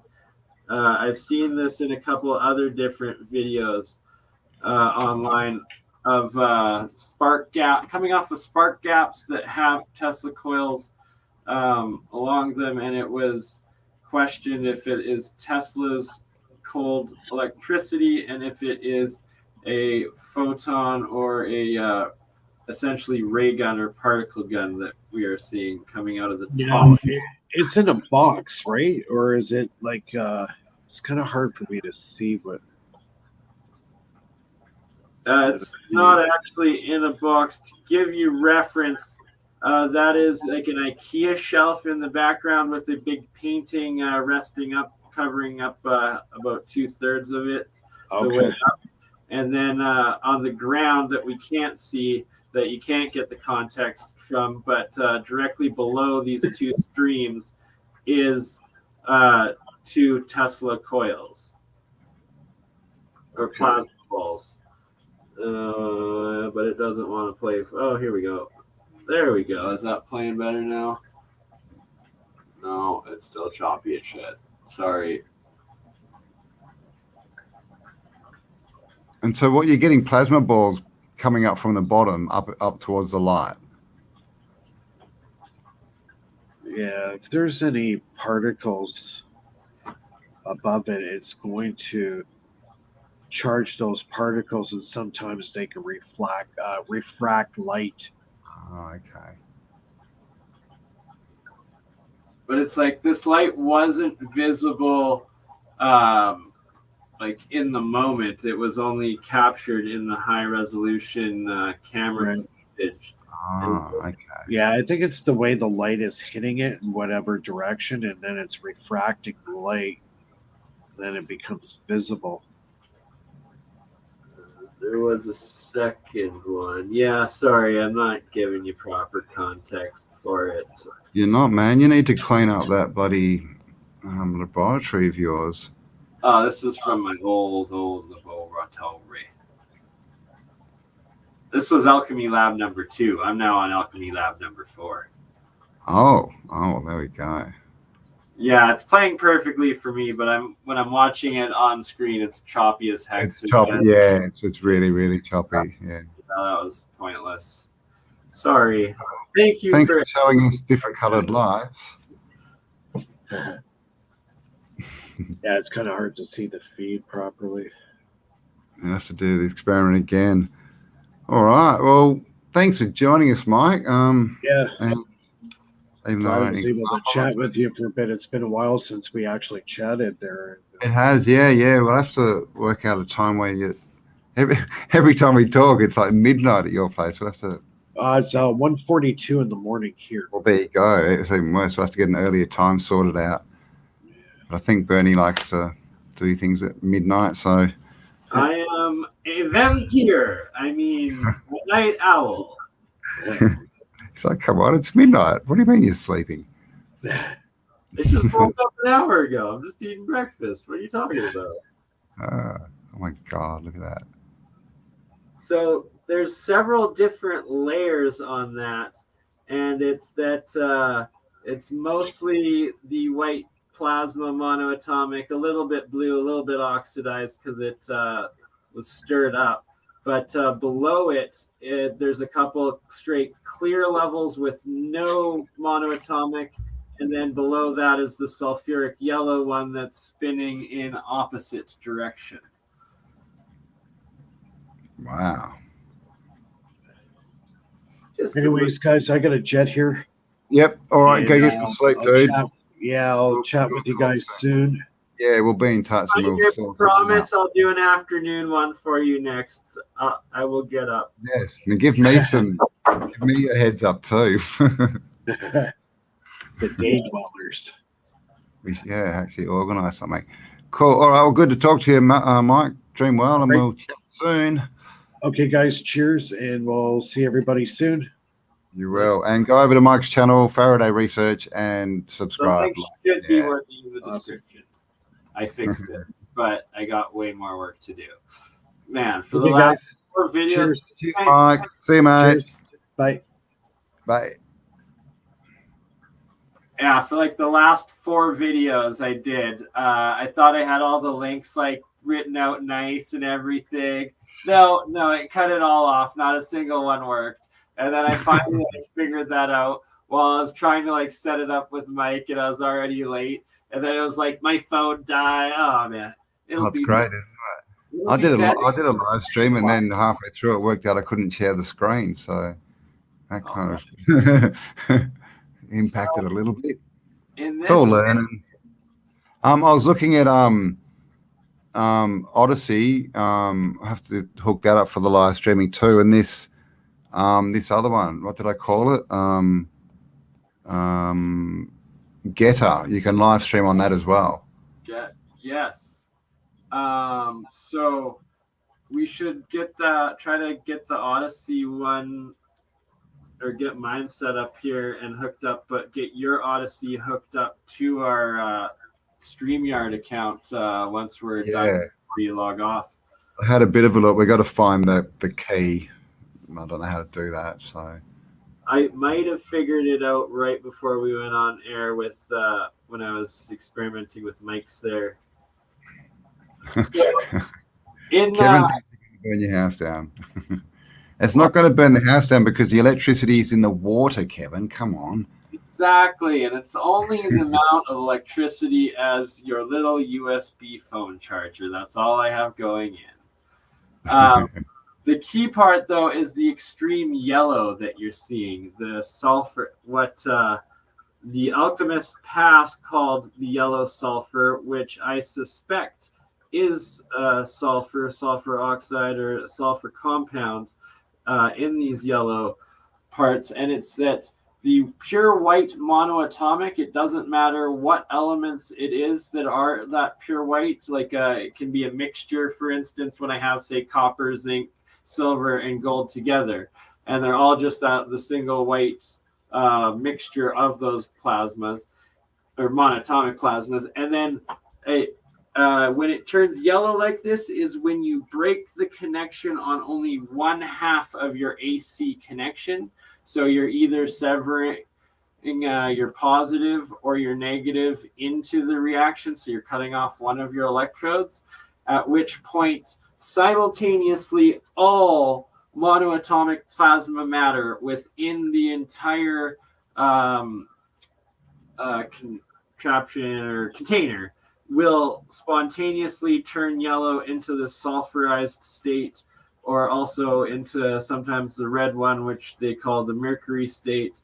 And my next main make or break moment for my alchemy research will be getting some of it tested to see if it actually is the yellow sulfur or the red mercury. The only problem is that especially the sulfurized mercury stuff, you're not mercury, sulfur yellow material, when you separate it and take it out of the half, or that broken circuit charge, and put it back to its neutral state, it will literally go from the yellow into back to pure white, or half of it will go into the blue oxidized. But within 12 hours, there will be no trace of the yellow whatsoever, and the sulfur will just magically disappear again. So it's the absolute evidence of transmutation at the most basic levels. And it really is. But I'll shut up. Send me a message on Telegram. Is the best way to sort of contact me, but you have to at my name or I won't see it. Someone said brimstone. Yeah, so sulfur is brimstone. So if this is producing brimstone, and we have all these stories, right, of fire and brimstone falling from the sky, and who was it? Our friend Benjamin is hypothesizing that the sun and the moon are the anode and cathode, and they're causing a reaction, and that could be building up what we know as the mud flood. So could that also cause and create sulfur that falls from the sky? 100% it could, as well as red flaming mercury. So that would Red be flaming mercury. aspect. That would be your fire and brimstone. Well, there you go. And I really did resonate with that. And I always wondered how Victor, oh man. Shuba? No, the Russian, maybe it's not Victor, the Russian guy that, Velikovsky, sorry. Velikovsky. Oh, yeah. Where the planets and all of this plasma discharge and catastrophe and stuff that he predicted could have and would have come from, but it would make perfect sense if it was an anode-cathode reaction between the moon and the sun and the planets. Exactly. Just from and that's what we might be going through right now, like a reset. People are talking about the sun changing color. Are they going to reverse maybe the anode and cathode? I don't know. Or is this going to reset the system and is it running out of charge? Right, like, or more likely just a complete reset into a complete new system, a different age of it, right? Where it's looking more like it's a white pulsar from the old yellow warm sun that what they said was going to take hundreds of millions of years actually just took a couple of years. 6 months. Yeah, I know, right? Benny, you're not on Telegram. You have to send me an email, I guess. So, what are people saying here? Is there anyone in our community in the Gippsland area? There you go. Miramali girl, hello, welcome. Anyone in Gippsland? Miramali wants to catch up. Also, Telegram channel, guys. If you go on there and just sort of let people know where you're from, it's a good place to form groups. That's what the intention was, to get in there. Yeah, that's what. There's been some massive, I've sort of been trying to catch some massive religious conversation going on. I don't know what it is. I don't really care. The mods cannot block the facts. Tyler B. What is going on and who's Tyler B? Really wanted to connect with others close by and get some security in place for families. What did you say? Gippsland. That's Victoria, right? I know a lot of people in New South Wales. I'm not sure how many in Victoria. But yeah, check out Telegram. Yeah, there's websites coming, so we are working on stuff, guys. But it takes so long. What's Benny? What's wrong with the phone call? No, I just don't want to put my phone number out on social media, dude. If I do that, I cannot even keep up with my my messages as it is. I've got about 3 pages of emails to go through. So yeah, that's basically it. You can call me, but I'm trying not to give out stuff because I just can't keep up. I just can't. What's the difference between the two autodidactic channels? Nothing. Basically, they shut the main one down April last year. I made some videos about what was going on, and they cancelled. They blocked me out of my own channel for 9 months, demonetized it, did all their stuff, and so I had to start a second one. That is why there's 2. There you go. Oh, 17 Joy. Oh, there you go. 17 Joy. You East Gippsland. All right. Happy days. What is in the tank? I know there's a turtle in one of the tanks. What else is in the tank? This is all, it's basically electrolysis, creating monoatomic metal, right? You got it. It's just a little bit of salt water, a couple types of metal in their plasma monoatomic state, and the ones that are really wild probably include a little bit of my blood. Ooh, well, there you go. Bit more information than we maybe needed there. Oh my God. Don't drink that stuff. Oh God, no. If it's any color other than just pure water, aka mercury, new, If it's anything but white, no. Don't touch it. And then even then you distill it, don't you? Or you like Oh yes, you rinse add it to water and you rinse it and so yeah. Tyler B keeps talking. Who is Tyler? Do I believe in God? Do I believe God is a Trinity? No, I don't believe the Bible. The Bible was written by men, Tyler. The Bible was changed at the Council of Nicaea by men. How many books? Well over 400 books were taken out of the Bible by men, Tyler. Religion it's dude, if you haven't gotten past that one, you need to expand your mind, and you may be on the wrong channel. This is a channel about asking questions. We don't live in paradigms that are given to us by, what do we call them? Societies made by men who wear dresses and silly hats and tell you need to do things or else you'll go to hell, while they go and fiddle with children. So that's pretty much my take on it there. I don't believe in any kind of formalized religion. It's all a control system.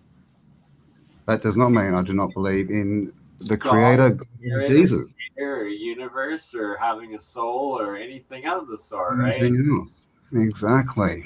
Just don't let your own beliefs be dictated by other mortal men and women. That is the key. Exactly. It says in the Bible, these by Jesus, these after he's done a miracle, these things and more you shall do. It also says that he is the Son of God, but he also says we are all the children of God. He doesn't differentiate himself from us at all. That is what the church does. So there you go. So if anyone with a spanner, if what's his name keeps going on about it, what was his name? Just kick Tyler B. Just kick him off. You don't have to kick him. Time out. Give him send him to do some penance. Exactly. 3 Hail Marys, man. 3 Hail Marys and a. Oh, but then again, if you go and say the Lord's Prayer, it's changed. What do you say when you say the Lord's Prayer these days? Do you forgive our sins or do you forgive our debts? Because as we speak, the Bible has been changed. Did you know that one, Tyler? No more forgiven sins, forgiving debts. The bankers are in there. So there you go. King James Bible, he put his name. Yeah, I know. This is what gets me right. The KJV, everyone says, "Oh, it's the Bible." It was written in the sixth. If we go by the mainstream timeline, it was written 1600 years after Jesus died. What's that got to do with what the hell?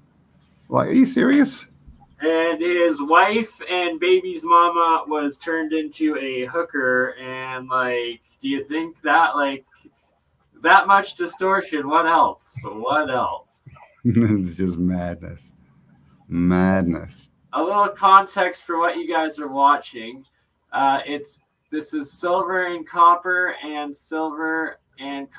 on both the anode and diode. And before I ran this video and setup, I had silver and bismuth going into this. So a lot of the monoatomic below is bismuth. And it's in a full galactic toroid pattern, and it's layered into 9 separate layers, a centimeter thick each layer. Some of them completely clear, just pure water. Some of them, these lines, circular clockwise, and then on others anti-clockwise. And literally by magnetic layer, how they're moving within the water structure, the electrolysis structure. So it completely annihilates the current or convection current sort of model or anything like that. And it also kind of completely gets rid of the modern understanding of buoyancy, and that it's actually electromagnetic gravitational buoyancy, not just pressurized buoyancy. That was is that how they fly these massive steel ships? I've always wondered about that. It could I mean, be. they say it's this It is. displacement, but I mean, you know, that's a lot of displacement. Electromagnetic buoyant displacement, and that would also explain why denser crystallized solid ice floats on liquid water. It would only be explained due to electromagnetic buoyant gravitational buoyancy and not just density buoyancy.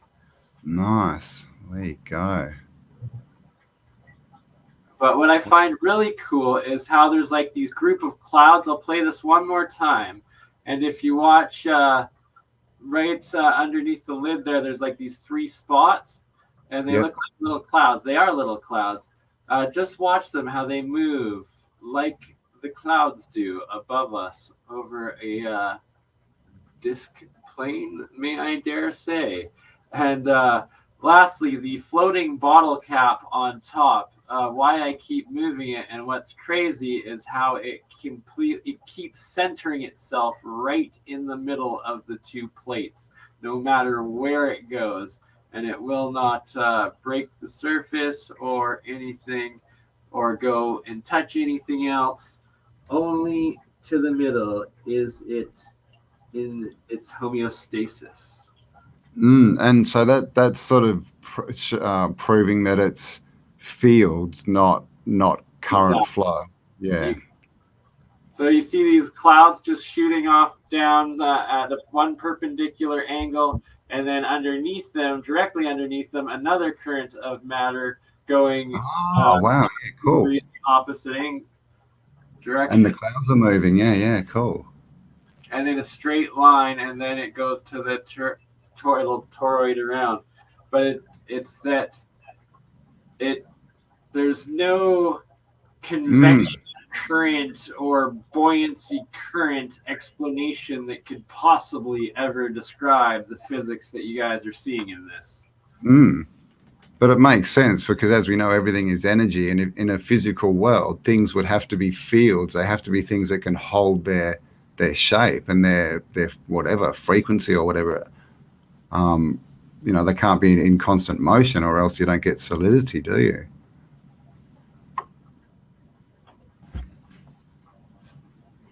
Like, it's so crazy how like it can go one way over top. Meanwhile, the clouds are going another way, and then a layer below that, it's going a different way, and another layer below that, it's going another way. And the entire time, they're in these straight toroidal clouded fields, electromagnetic fields, the torus. And so they get smaller as it goes down, yeah?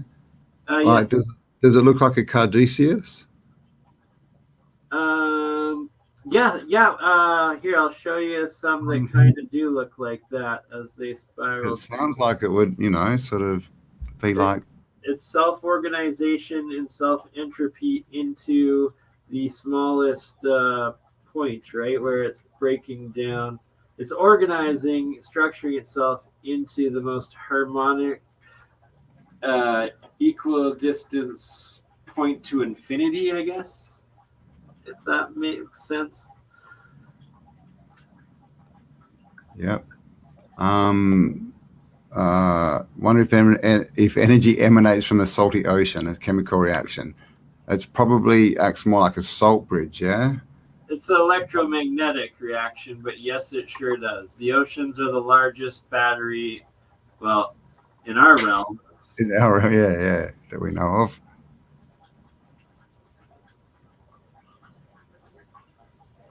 This one, it's cool just to see it.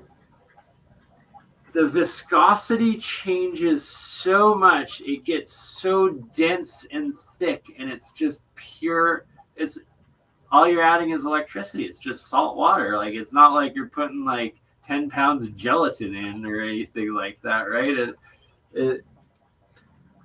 This heavy water is key to it. Heavy water, which is what goes in your nuclear reactors, right? You're just adding an extra on the H2O, it becomes H2O plus an extra neutron, I believe, or electron. Yeah. I'm like, if that doesn't look like outer space folding in on itself, like a what do you call it? Like a nebula or Yeah. Or a big. Yeah, that's what nebula, isn't it? Exploding star. Yeah. rift, space rift, or whatever. The Milky Way. What a silly name, right? The Milky Way. Who came up with that? Well, this looks like a pretty Milky Way right here, only just a little bit curdled. So yeah, well, it makes more sense looking at that than it does looking at space. But I'm saying space looks quite often looks pretty similar to this, as if it's running on fluid dynamics in the firmament. Ooh, like there's something above, like that liquidy. Really, some heavenly waters above, maybe. I mean, that's what they call the ether. Like in the old text, like the ether is what's above the firmament, isn't it? They talk about it like the air for the gods, but it's like water.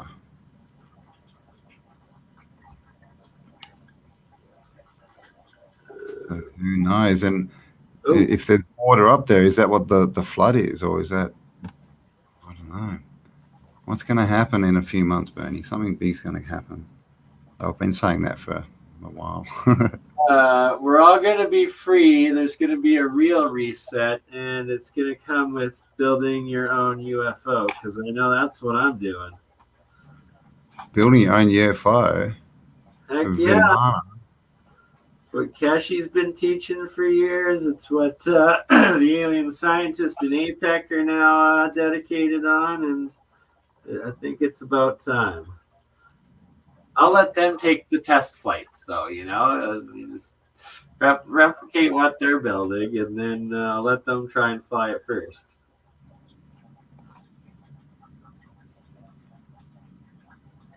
Yes. And I just came at you, Tyler B. I don't think you'll be able to speak anymore, and if you do, no one will be able to see you. So that's how we silence you, dude. So Ra was going to leave, but then it got interesting. She thinks that you were getting boring. Or was that me? I was the one talking. No, I'm offended. God. I thought you had something to do, Rachel. Like, can't have been that important. You can see every third or fourth time the big bubble comes up, it actually shoots straight up, and it doesn't just dissipate, it goes flying into another dimension up. On the actual copper that we're looking at there? On the right side of it's actually, this is a silver bar, so right on the silver, so that one, it goes to the That's stop. silver, isn't it? Silver with copper wrapped around it. Yeah. And then it's this one, maybe. See how it went to the right, not the left? And it goes flying straight up. Woo-boo! Oh wow. Woo-boo! What? Woo-boo! No way. So what is it? And is it disappearing? Oh yeah, and it's that's Is faster than the human eye can see, but I caught it on camera several times in these experiments. And it's so it's jumping up from it's being attracted from the water, being pulled up, and then it's it's electromagnetically repulsed and shoots up like a maglev sort of thing, not it's thing like some smoke into the air. It's no, this is electromagnetic propulsion that it just goes freaking shoot. Look at that. Wee-boo! And then it looks like it hits the field of the copper or whatever, and just, I don't know, disintegrates, doesn't it?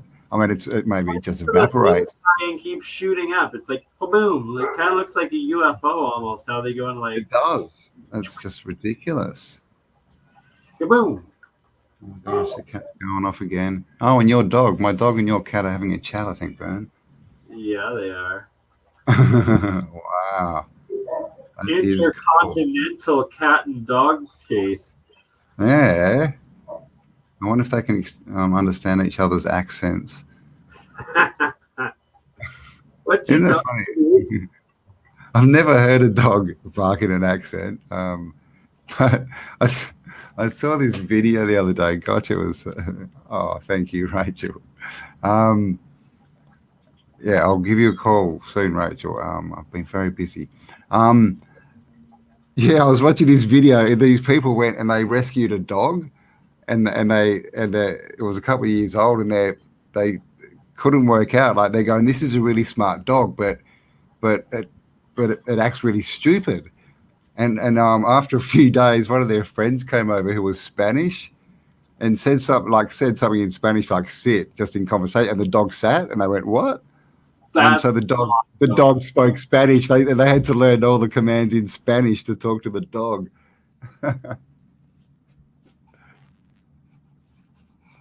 So there you go. I thought that was funny.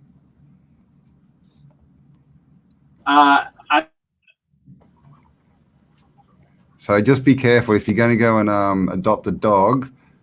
Don't go into like that because I was gonna make a joke about being in Canada and how in Quebec they teach their dogs how to speak in French, and then you brought up how literally it's like no dogs their accent comes from them understanding a different language. Yeah. It's funny.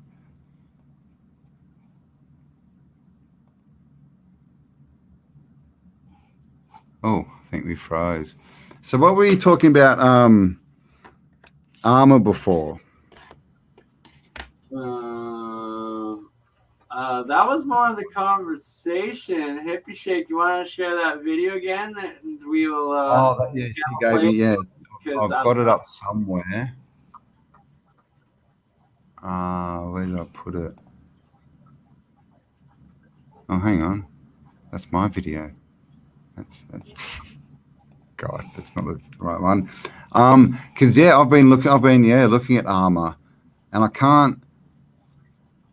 need to do more. I can't find out when armor was invented or who started. It's just this crappy story.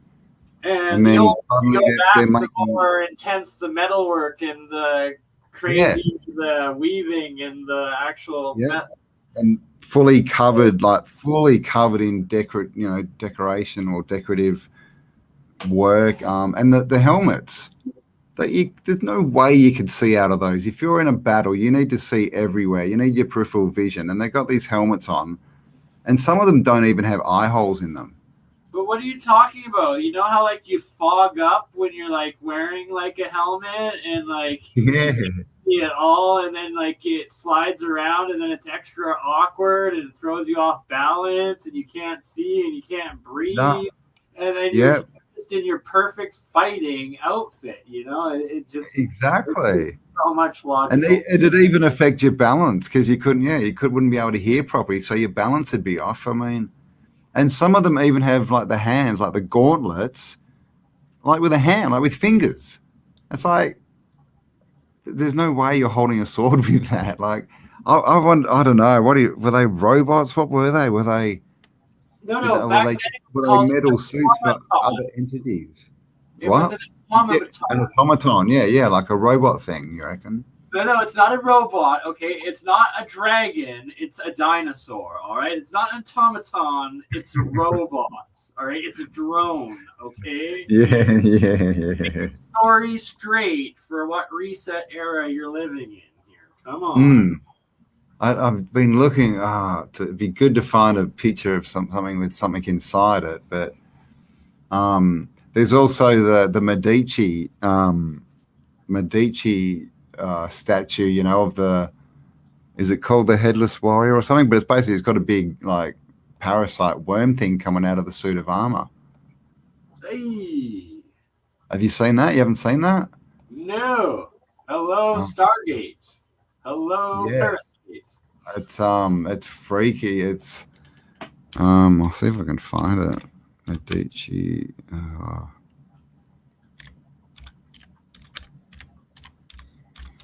But they got some weird stuff. The Medici family, they were high-end whisperers, those dudes. Every time I can't find it. Why don't they want to show it to me? And I'm sure I've got it somewhere in one of my millions. Because leeches and worm tongues only like giving their secrets to the person whose ear they're licking and chewing on, okay?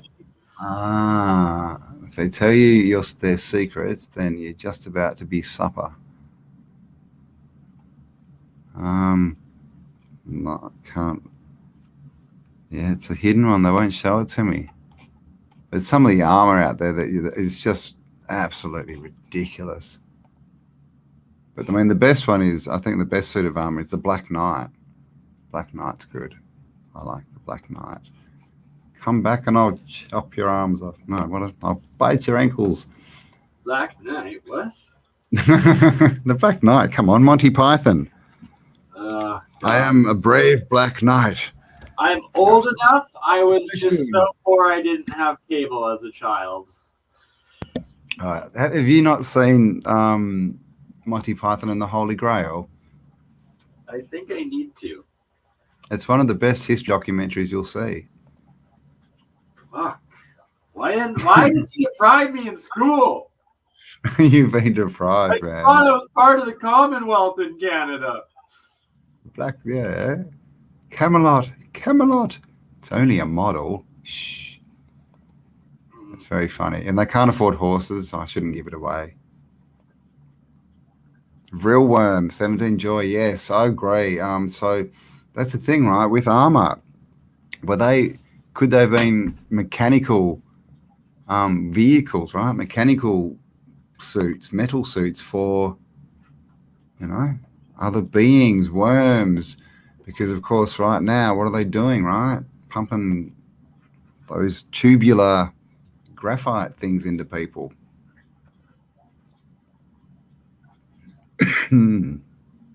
Oh, Mad Pie Man, you changed your picture. You're a dog. I like dogs. So I'm going to be moving soon, hopefully. So, does anyone in Perth want to drive? Yes. Excuse me. To fly me to Perth so I can help Campbell move and drive the van or the truck. Yes, there you go. All right, so we're going to have to start another GoFundMe to fly BurnEye so he can drive my bus. Deal. All right, let's do it. Donate here. I love it. So I've got somewhere to. There is a copper. Yep. What is there? It looks like a plant. Right? All that is a copper nail, and it's being held up by a magnet that is on the opposite side of the metal lid of the jar. And there was just a little bit of air at the top, and then going down into what was pure CH3 or copper trioxide. Not monoatomic, but triatomic plasmoid at the bottom. And then this pure copper nail grew these crazy fluffy layers that look like pollen and flowers. And it was pink, completely pink. And then this were like red petals growing off of it. And it looked like an anemone almost. Yeah, okay, like a sea anemone. Yeah. Anemone, that's a good name, isn't it?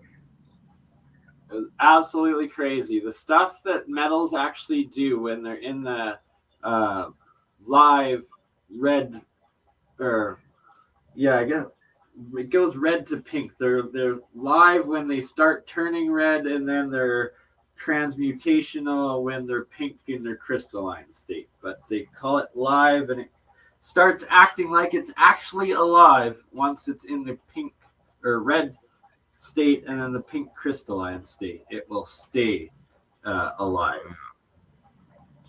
So this is actually growing. I mean, but obviously it's metal based, but it was a straight nail, and that grew over 1 week. 1 week. So it's very much like what we see in nature, right? Things growing. It's all electromagnetic fields and currents and things, isn't it? And frequencies that are giving form, basically. It's changed my perspective, let me tell you. Yeah, there's the second version of, I think it's called the Ether, is it? Oh God, I've probably still got it up somewhere. Yeah, Ether 2, the Tartarian Empire. Ooh. And he was talking about, because we see all these maps and everything's seems to have been done from above, and he was saying that, well, he, she, they, that yeah, everything was designed basically and like from above, and then essentially growing. Kevin's got some of that on his truck. Those serving my lotus feet a human womb will achieve. Oh, very profound. 111 in chat. Yes, welcome everyone in chat. Thank you for being here. 119 now. Jumping up. Thank you. A few people said they would help me move, so I need to. There's people down there. Is that copper sulfate? It. No, it's just. Well, not that cup. The earlier when I was showing the all yellow, that could have been copper sulfate. And it would have proven straight cold fusion and transmutation if it is copper sulfate. Yeah. And the last one was basically just, well, as far as you know, just copper crystal. Exactly. Yeah. So it's like it's turns into a diamond crystal. It's like copper's essentially turning into a diamond-like copper crystal in that pink state. It's crazy how it actually glistens, but it only, when these metals stay in a nano-sized crystal, though, they can't take larger crystalline forms. Are you growing Flurona? What's Flurona? My Flurona. Is that right? I love it. We gotta get so many sound bites. We do. China. China. I can't do it like you though. You have to open. You have to. You have to say, like, move your mouth like he does, or else it doesn't come out right. You gotta China. But while mixing it with the Elvis. Yeah, wella. Can't even do it. Wella. China. Well, thank you very much. You did it. So, just quickly, last picture I'll share here before I let you get on to a little more fascinating. Apparently Florona is. Are you serious? Is it a new strain they're trying to push? All right, I think the meme has got to be my Florona, definitely. My Florona.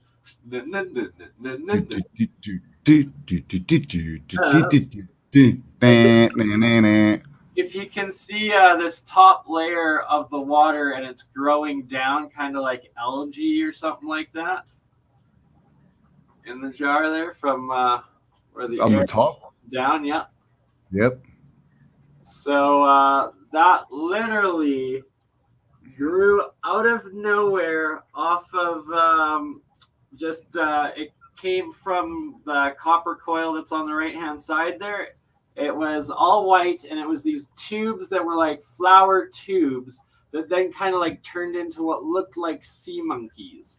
And they grew off of this copper coil, and then on the other opposite side of the jar was a zinc plate, and then I had two copper wires connecting that zinc plate in the air, sealed within to the top of the copper coil or capacitor there. At which point it was enough to provide a charge that went through this the entire time, and from that grew this whatever that turned out to be. And I think this was one of the first jars that I had dropped like a drop of my blood into, and then it grew into this. Wow. with the copper somehow. It like turned into like cellular copper tube substructures. It's like it took 3 days for this to entirely grow in a sealed jar with no power going in, nothing. No power. Wow. Okay. Yeah, this all happened after the jar was completely sealed. Wow.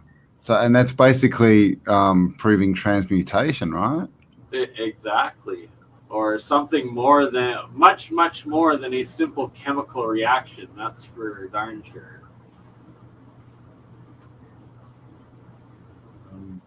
My Telegram's working, Benny. I'm not sure. But I've got all my stuff on my computer. I'm not a big phone person. Even though I've got a fancy phone, it's pretty much like for messaging. That's about it. And my bank. That's it. Florida infected. Yeah, but Florida don't care, so that's good. Virginia belonged to us. What? It's serious in the song. My Florona has already been. Oh, what? Are you serious? They haven't. Have they tried to cancel my Sharona? Oh my god! I can just see the Corona. Yeah, I could see that. That's amazing. I saw an article came out during the week. It was actually a show, Good Morning Britain, and they did a segment where they had a black baby and a white baby, and they were asking, "Is your baby racist?" I'm not kidding you. Before it's even a child, yet alone adolescent or adult, let's just teach the baby the word racism and it as a primary topic of its defining life. Exactly right. Because that's what they need to know. Division. Having trouble finding that video auto. None with ethic tech. Is that the that's the what is ethic tech what it's called? Icky? Do you know what that video was called? Or was it just Wasn't it posted in the chat at the beginning of the stream? Was it at the very start? I think so. Gosh, can I get up there? Might break my computer. I thought hippie shake her. She's saying she's having trouble finding it. None with ethic tech. I'm not sure what that means. Is that a channel? Ethic tech? Associate baby. Yeah, exactly. That's what they're trying to do. Kay Stevenson. Kate Emma, hello. Some are retarded, especially those pumping out that racist crap. Yes. People, all this, what is it? Critical race theory? Oh my God. It's critical to develop racism, right? That's what race theory is, right? And were they racist? No, I think the conclusion, Jim, was that the parents were the racists and the babies didn't know what the hell was going on. They were just trying to talk to each other in goggly goop language. Oh, I just don't go for it.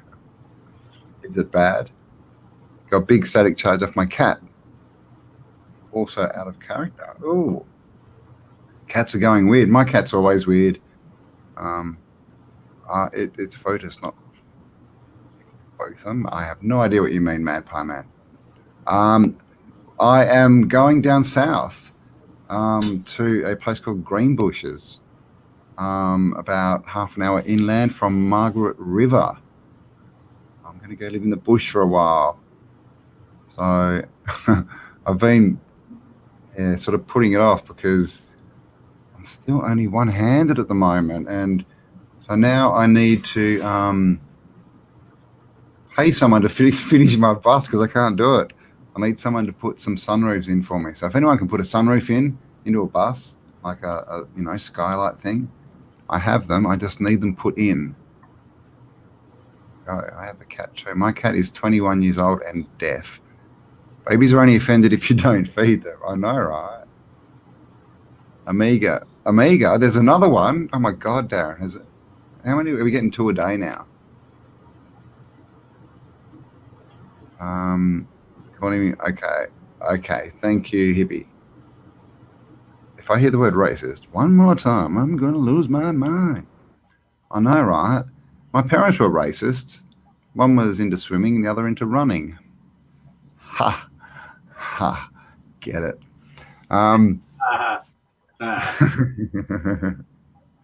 What's interesting about this is that it's just one long wrapped wire of copper, and it's just several copper solenoids within themselves, and it was all completely emerged as the anode side as an electrode in the salt water. Yet in certain spots it's like it electromagnetically polarizes itself, and then the south side develops a blue coating, and then the north side is developing a red coating.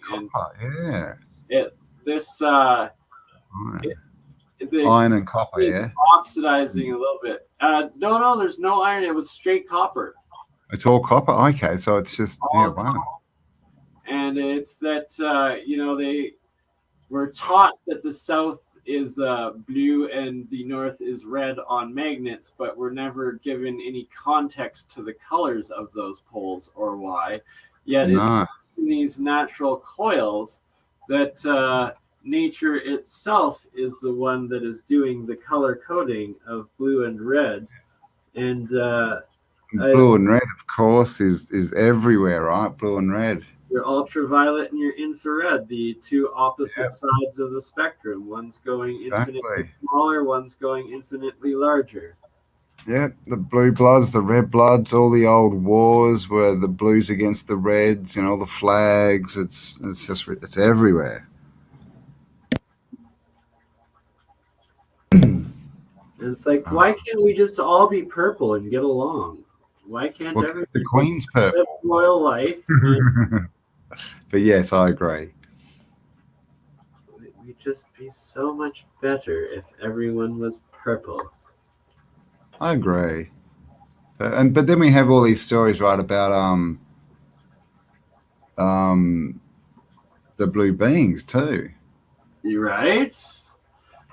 So in here, this is there's the white monoatomic layer on the bottom, and then the blue triatomic copper oxide on top. But then that's why both the anode and cathode are still connected. And then literally 2 minutes later, when the anode had completely corroded through, so breaking one end of it, the yellow sulfuric completely encased everything. That's why it's looking green, is the mixture of this yellow sulfur with the blue oxidization. But this was literally only like 30 seconds later from that first picture, and when this part corroded off, and instantly it will take it. So you're getting them to work fast, and you're even getting them to work without charge now. Like, what the hell? No wonder they were known as wizards, these alchemists. Technology past. Yeah, well, clearly, I mean, clearly you can construct something that's just going to power itself. 100%. 100%. Without any of the stuff that we think is needed. Like it becomes the antenna, the machine, the everything. It's a fully dynamic but self-sustained system, I guess. It's just like Mike's magnetic or the pulse motor that he was describing earlier. So in this one, it's the blue that was harvested from a healthy system, and then when I disconnected the anode and put it in just the wire touching the water there turns it to that yellow sulfuric. And if I were to put that copper to touch the blue oxidized, it would instantly all turn bright yellow into what if it turns out to be sulfuric, it's cold fusion transmutation, hands down. And then see, so here it is about half hour later as it settled, and where all that water was yellow layer, and see the blue here, now it's just this tiny little bit of yellow that it's settled on top. But that's if you let it settle. If you disturb it, instead of that little tiny layer being yellow, all of that blue would now be neon yellow. And it's like, how is that a chemical reaction when it's being, I guess, electrically? It's not. It's yeah. You're accessing. I mean, I always call it the ether, but is it really the ether? You know, whatever it is, the field. Let's call it the field. Oh, you're bang on by saying that, though. It is the field. It literally is a field. Yeah. So yeah, all this stuff we're going to be getting into, guys. So BurnEye will show you how to set up your own experiments. So start collecting mason jars and bits of copper and more importantly, we will teach you how to make your own monoatomic silver gold. And don't worry, if it ever turns out like something like this, yes, right, that's poisonous. Don't ingest it or touch it. Nah. But here's the craziest part: is see how that aluminum is like turning into this gray silver, and then the copper turned into this yellow sulfuric. It's like, depending on how you have those metals set up, what shape they're in, the distance, and the charge, it'll either turn into these poisonous oxides and sulfuric compounds, or it will just turn into pure white monoatomic plasma matter that will not poison you. But it's like, if you were to touch this and like rub it into yourself and do that like 3 days in a row, you would be in the hospital from heavy metal, from absorbing so much of it in. And definitely. Nah, I wouldn't be rubbing that on myself. Just trust your senses. Kate said, is that a continuous charge? So it's just a continuous low voltage charge, yeah? Yeah, so that right there, that was probably running for about 6 hours of being plugged in when I set that one up. And you just use a phone charger mainly, don't you? Just a USB charger with the micro USB end being cut off, and that's it. Okay. So you got your 2 points and you just hook it up. Yeah, right. I'm trying to find a picture of what it's like, the most like fascinating, phenomenal thing I ever achieved. But the main phone I took the pictures on, I lost it a day later when I went to a music festival I was running after like having this crazy breakthrough. And there's got to be another good picture here somewhere between the thousands. What's my name? Yes. Keep an eye on the pH of that stuff. So Kevin says, looks like it was planned. Do you mean like the, what's it called? Florona, my Florona? Of course it was. This is all, this was all planned. Like, what was it? That event in 2019? I can't remember the name, but yeah, no, this is, they played it out, guys. They ran before it happened spontaneously. Yeah, like the thing that they ran it, and then it literally turned into the live. Well, we're still in it, right? Yeah. It's a live test. Like it's of course. There's no. If you do your research, guys, you'll find out that viruses cannot live outside the body. And that's by all the mainstream. That's what the mainstream says. They can't live outside the body. So why is anyone wearing a mask? But apart from that, if you do even more research, you'll find out that viruses probably don't ever even exist. That's all crap. Can you recommend a good monoatomic gold brand, BurnEye, for Michelle? I cannot recommend any brand. I only make my own, and we will finally be doing lessons, me and Campbell, in the next month or two at the latest, teach you how to make your own. Yeah. Check out Ormus, Michelle. If you Google, I would. If you're looking for monoatomic gold, I would recommend you do not check out Ormus on that. Okay, don't do that. Ormus is another word for this monoatomic plasma state, or how Keshi calls it GANS, gas, atom, nano, solid state. Ormus Right. is orbitally rearranged electron molecule, aka just a single atom that's now in an isotopic state, just like the plasma or quantum or monoatomic, depending on your perspective. It's all the same jargon for the exact same thing, which is a fourth state of physical matter where it's in a higher energy dimensional state, solid state, but on a nano level of creation and structure. So what? Oh, but why Ormus? Not recommended, or They will claim that through the Ormus process that they're making pure monoatomic gold, and 95% of the time they're just using seawater and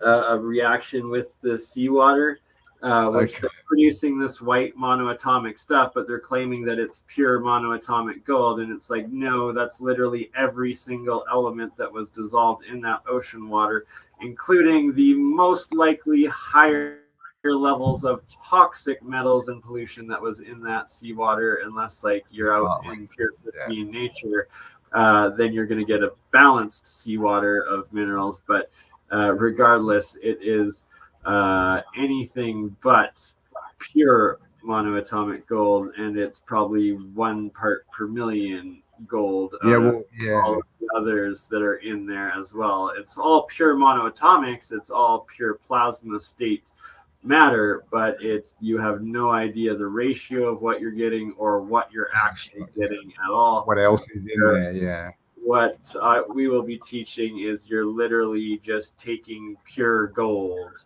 and turning it into that monoatomic plasma, Ormus, GANs, whatever you want to call it, quantum matter.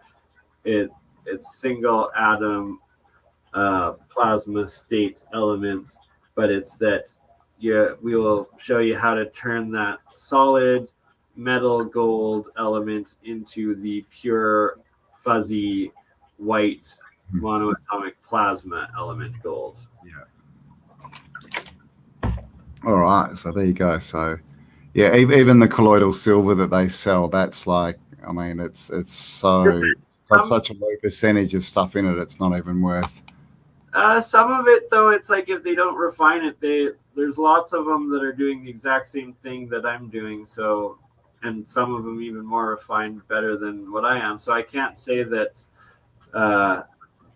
it's all crap, because some of it's like the best stuff out there, but I can't tell you who's good and who's not, because I haven't been out buying it or trying it or know anybody other than like myself or those that I teach so far, or those that have taught me how to do it. Do you use ordinary water or distilled? Distilled?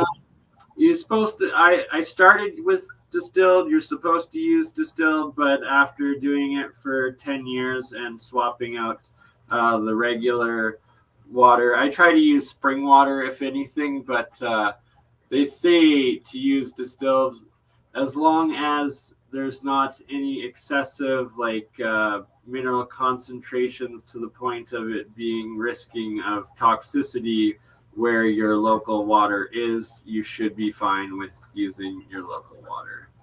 The main reason for distilled is just for scientific control in actual experiments is why they say to do distilled water.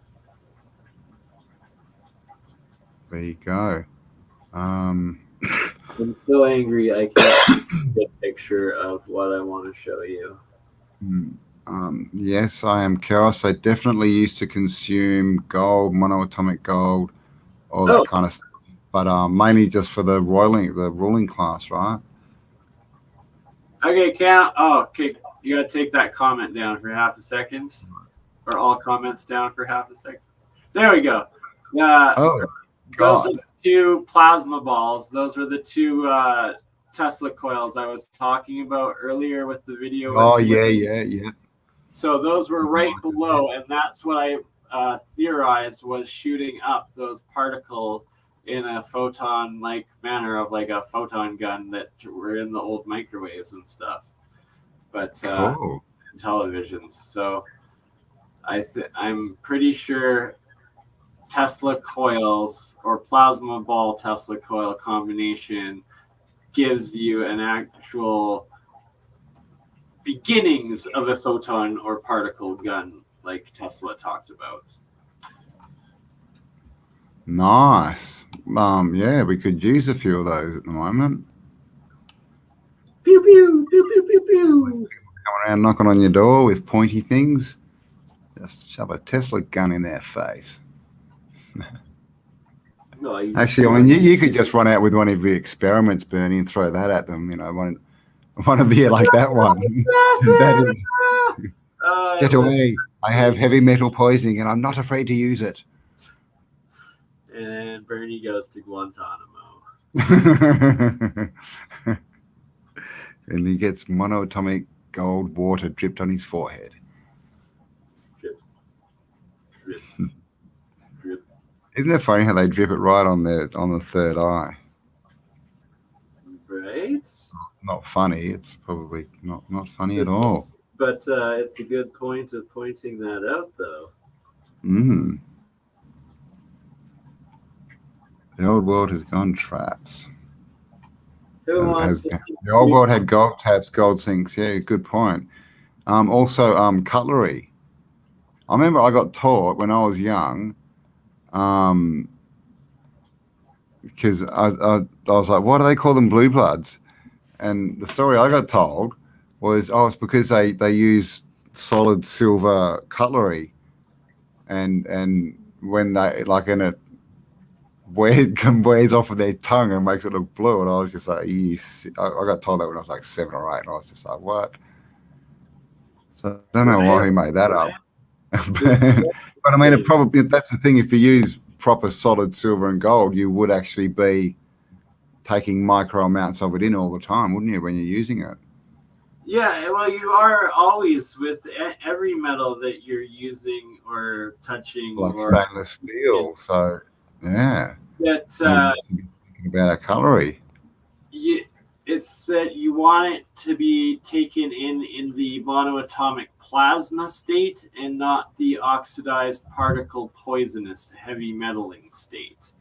Yeah, exactly. Yeah. That's true with all metals, where like they try to teach us, and this is not health advice or anything of the sort, but when you watch like the East Indian yogis eating literal balls of pure mercury, and it's that if it's in the metal, it will just pass right through your digestive system. If it's in the plasma, your body will dissolve and use as much of it as it can and be supercharged. And then if it's in the particle, like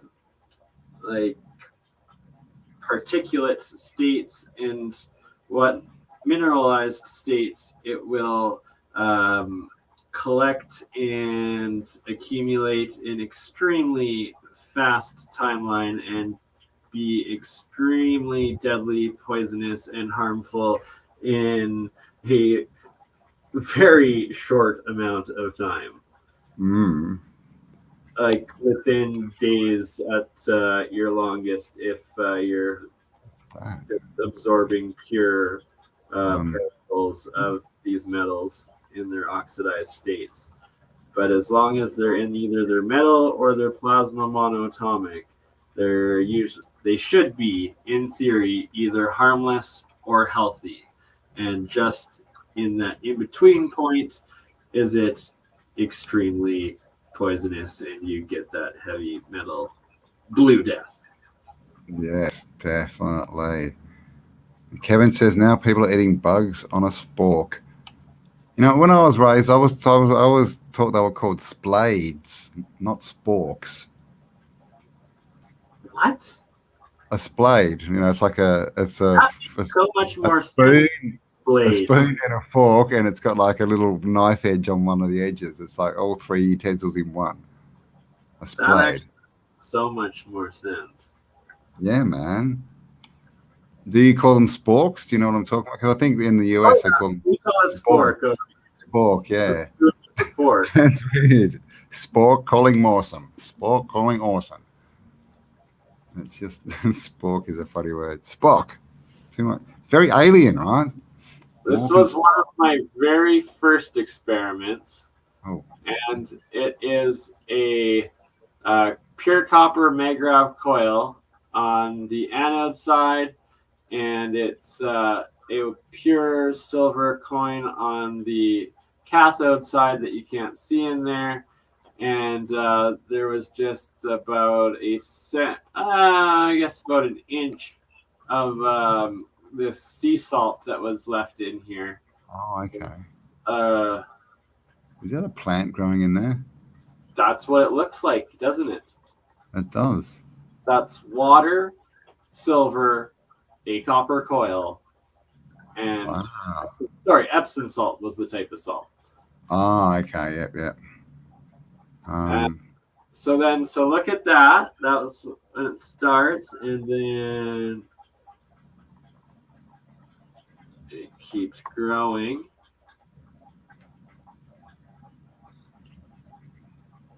Yeah, Mad Parman has blades. Woohoo! I'm not a freak. Oh, and Benny, yeah, let me know how to leave me a comment. I'm also, if you can't get into Telegram, I am on what's it called? I don't even know. Getter. Here we go. Getter. How do I copy that? Let me see. Does that not look like a tree growing? It looks heaps like a tree growing. Okay, I'm going to put my Getter link in the chat. There it is. If you can't get on Telegram, you can contact me there. There you go.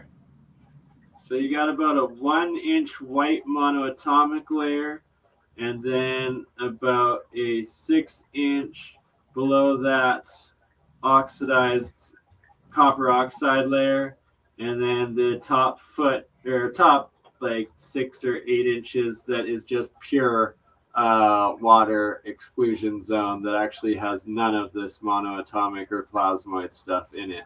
And pretty much, like, if you're doing the reaction right and with your anode cathode separated in the same frequency, the top half will always be clear of any matter except for maybe the top centimeter, but you'll have it halfway full of just straight water, and then the bottom half will be your mixture of your plasmoids and your monoatomics that are made out of it.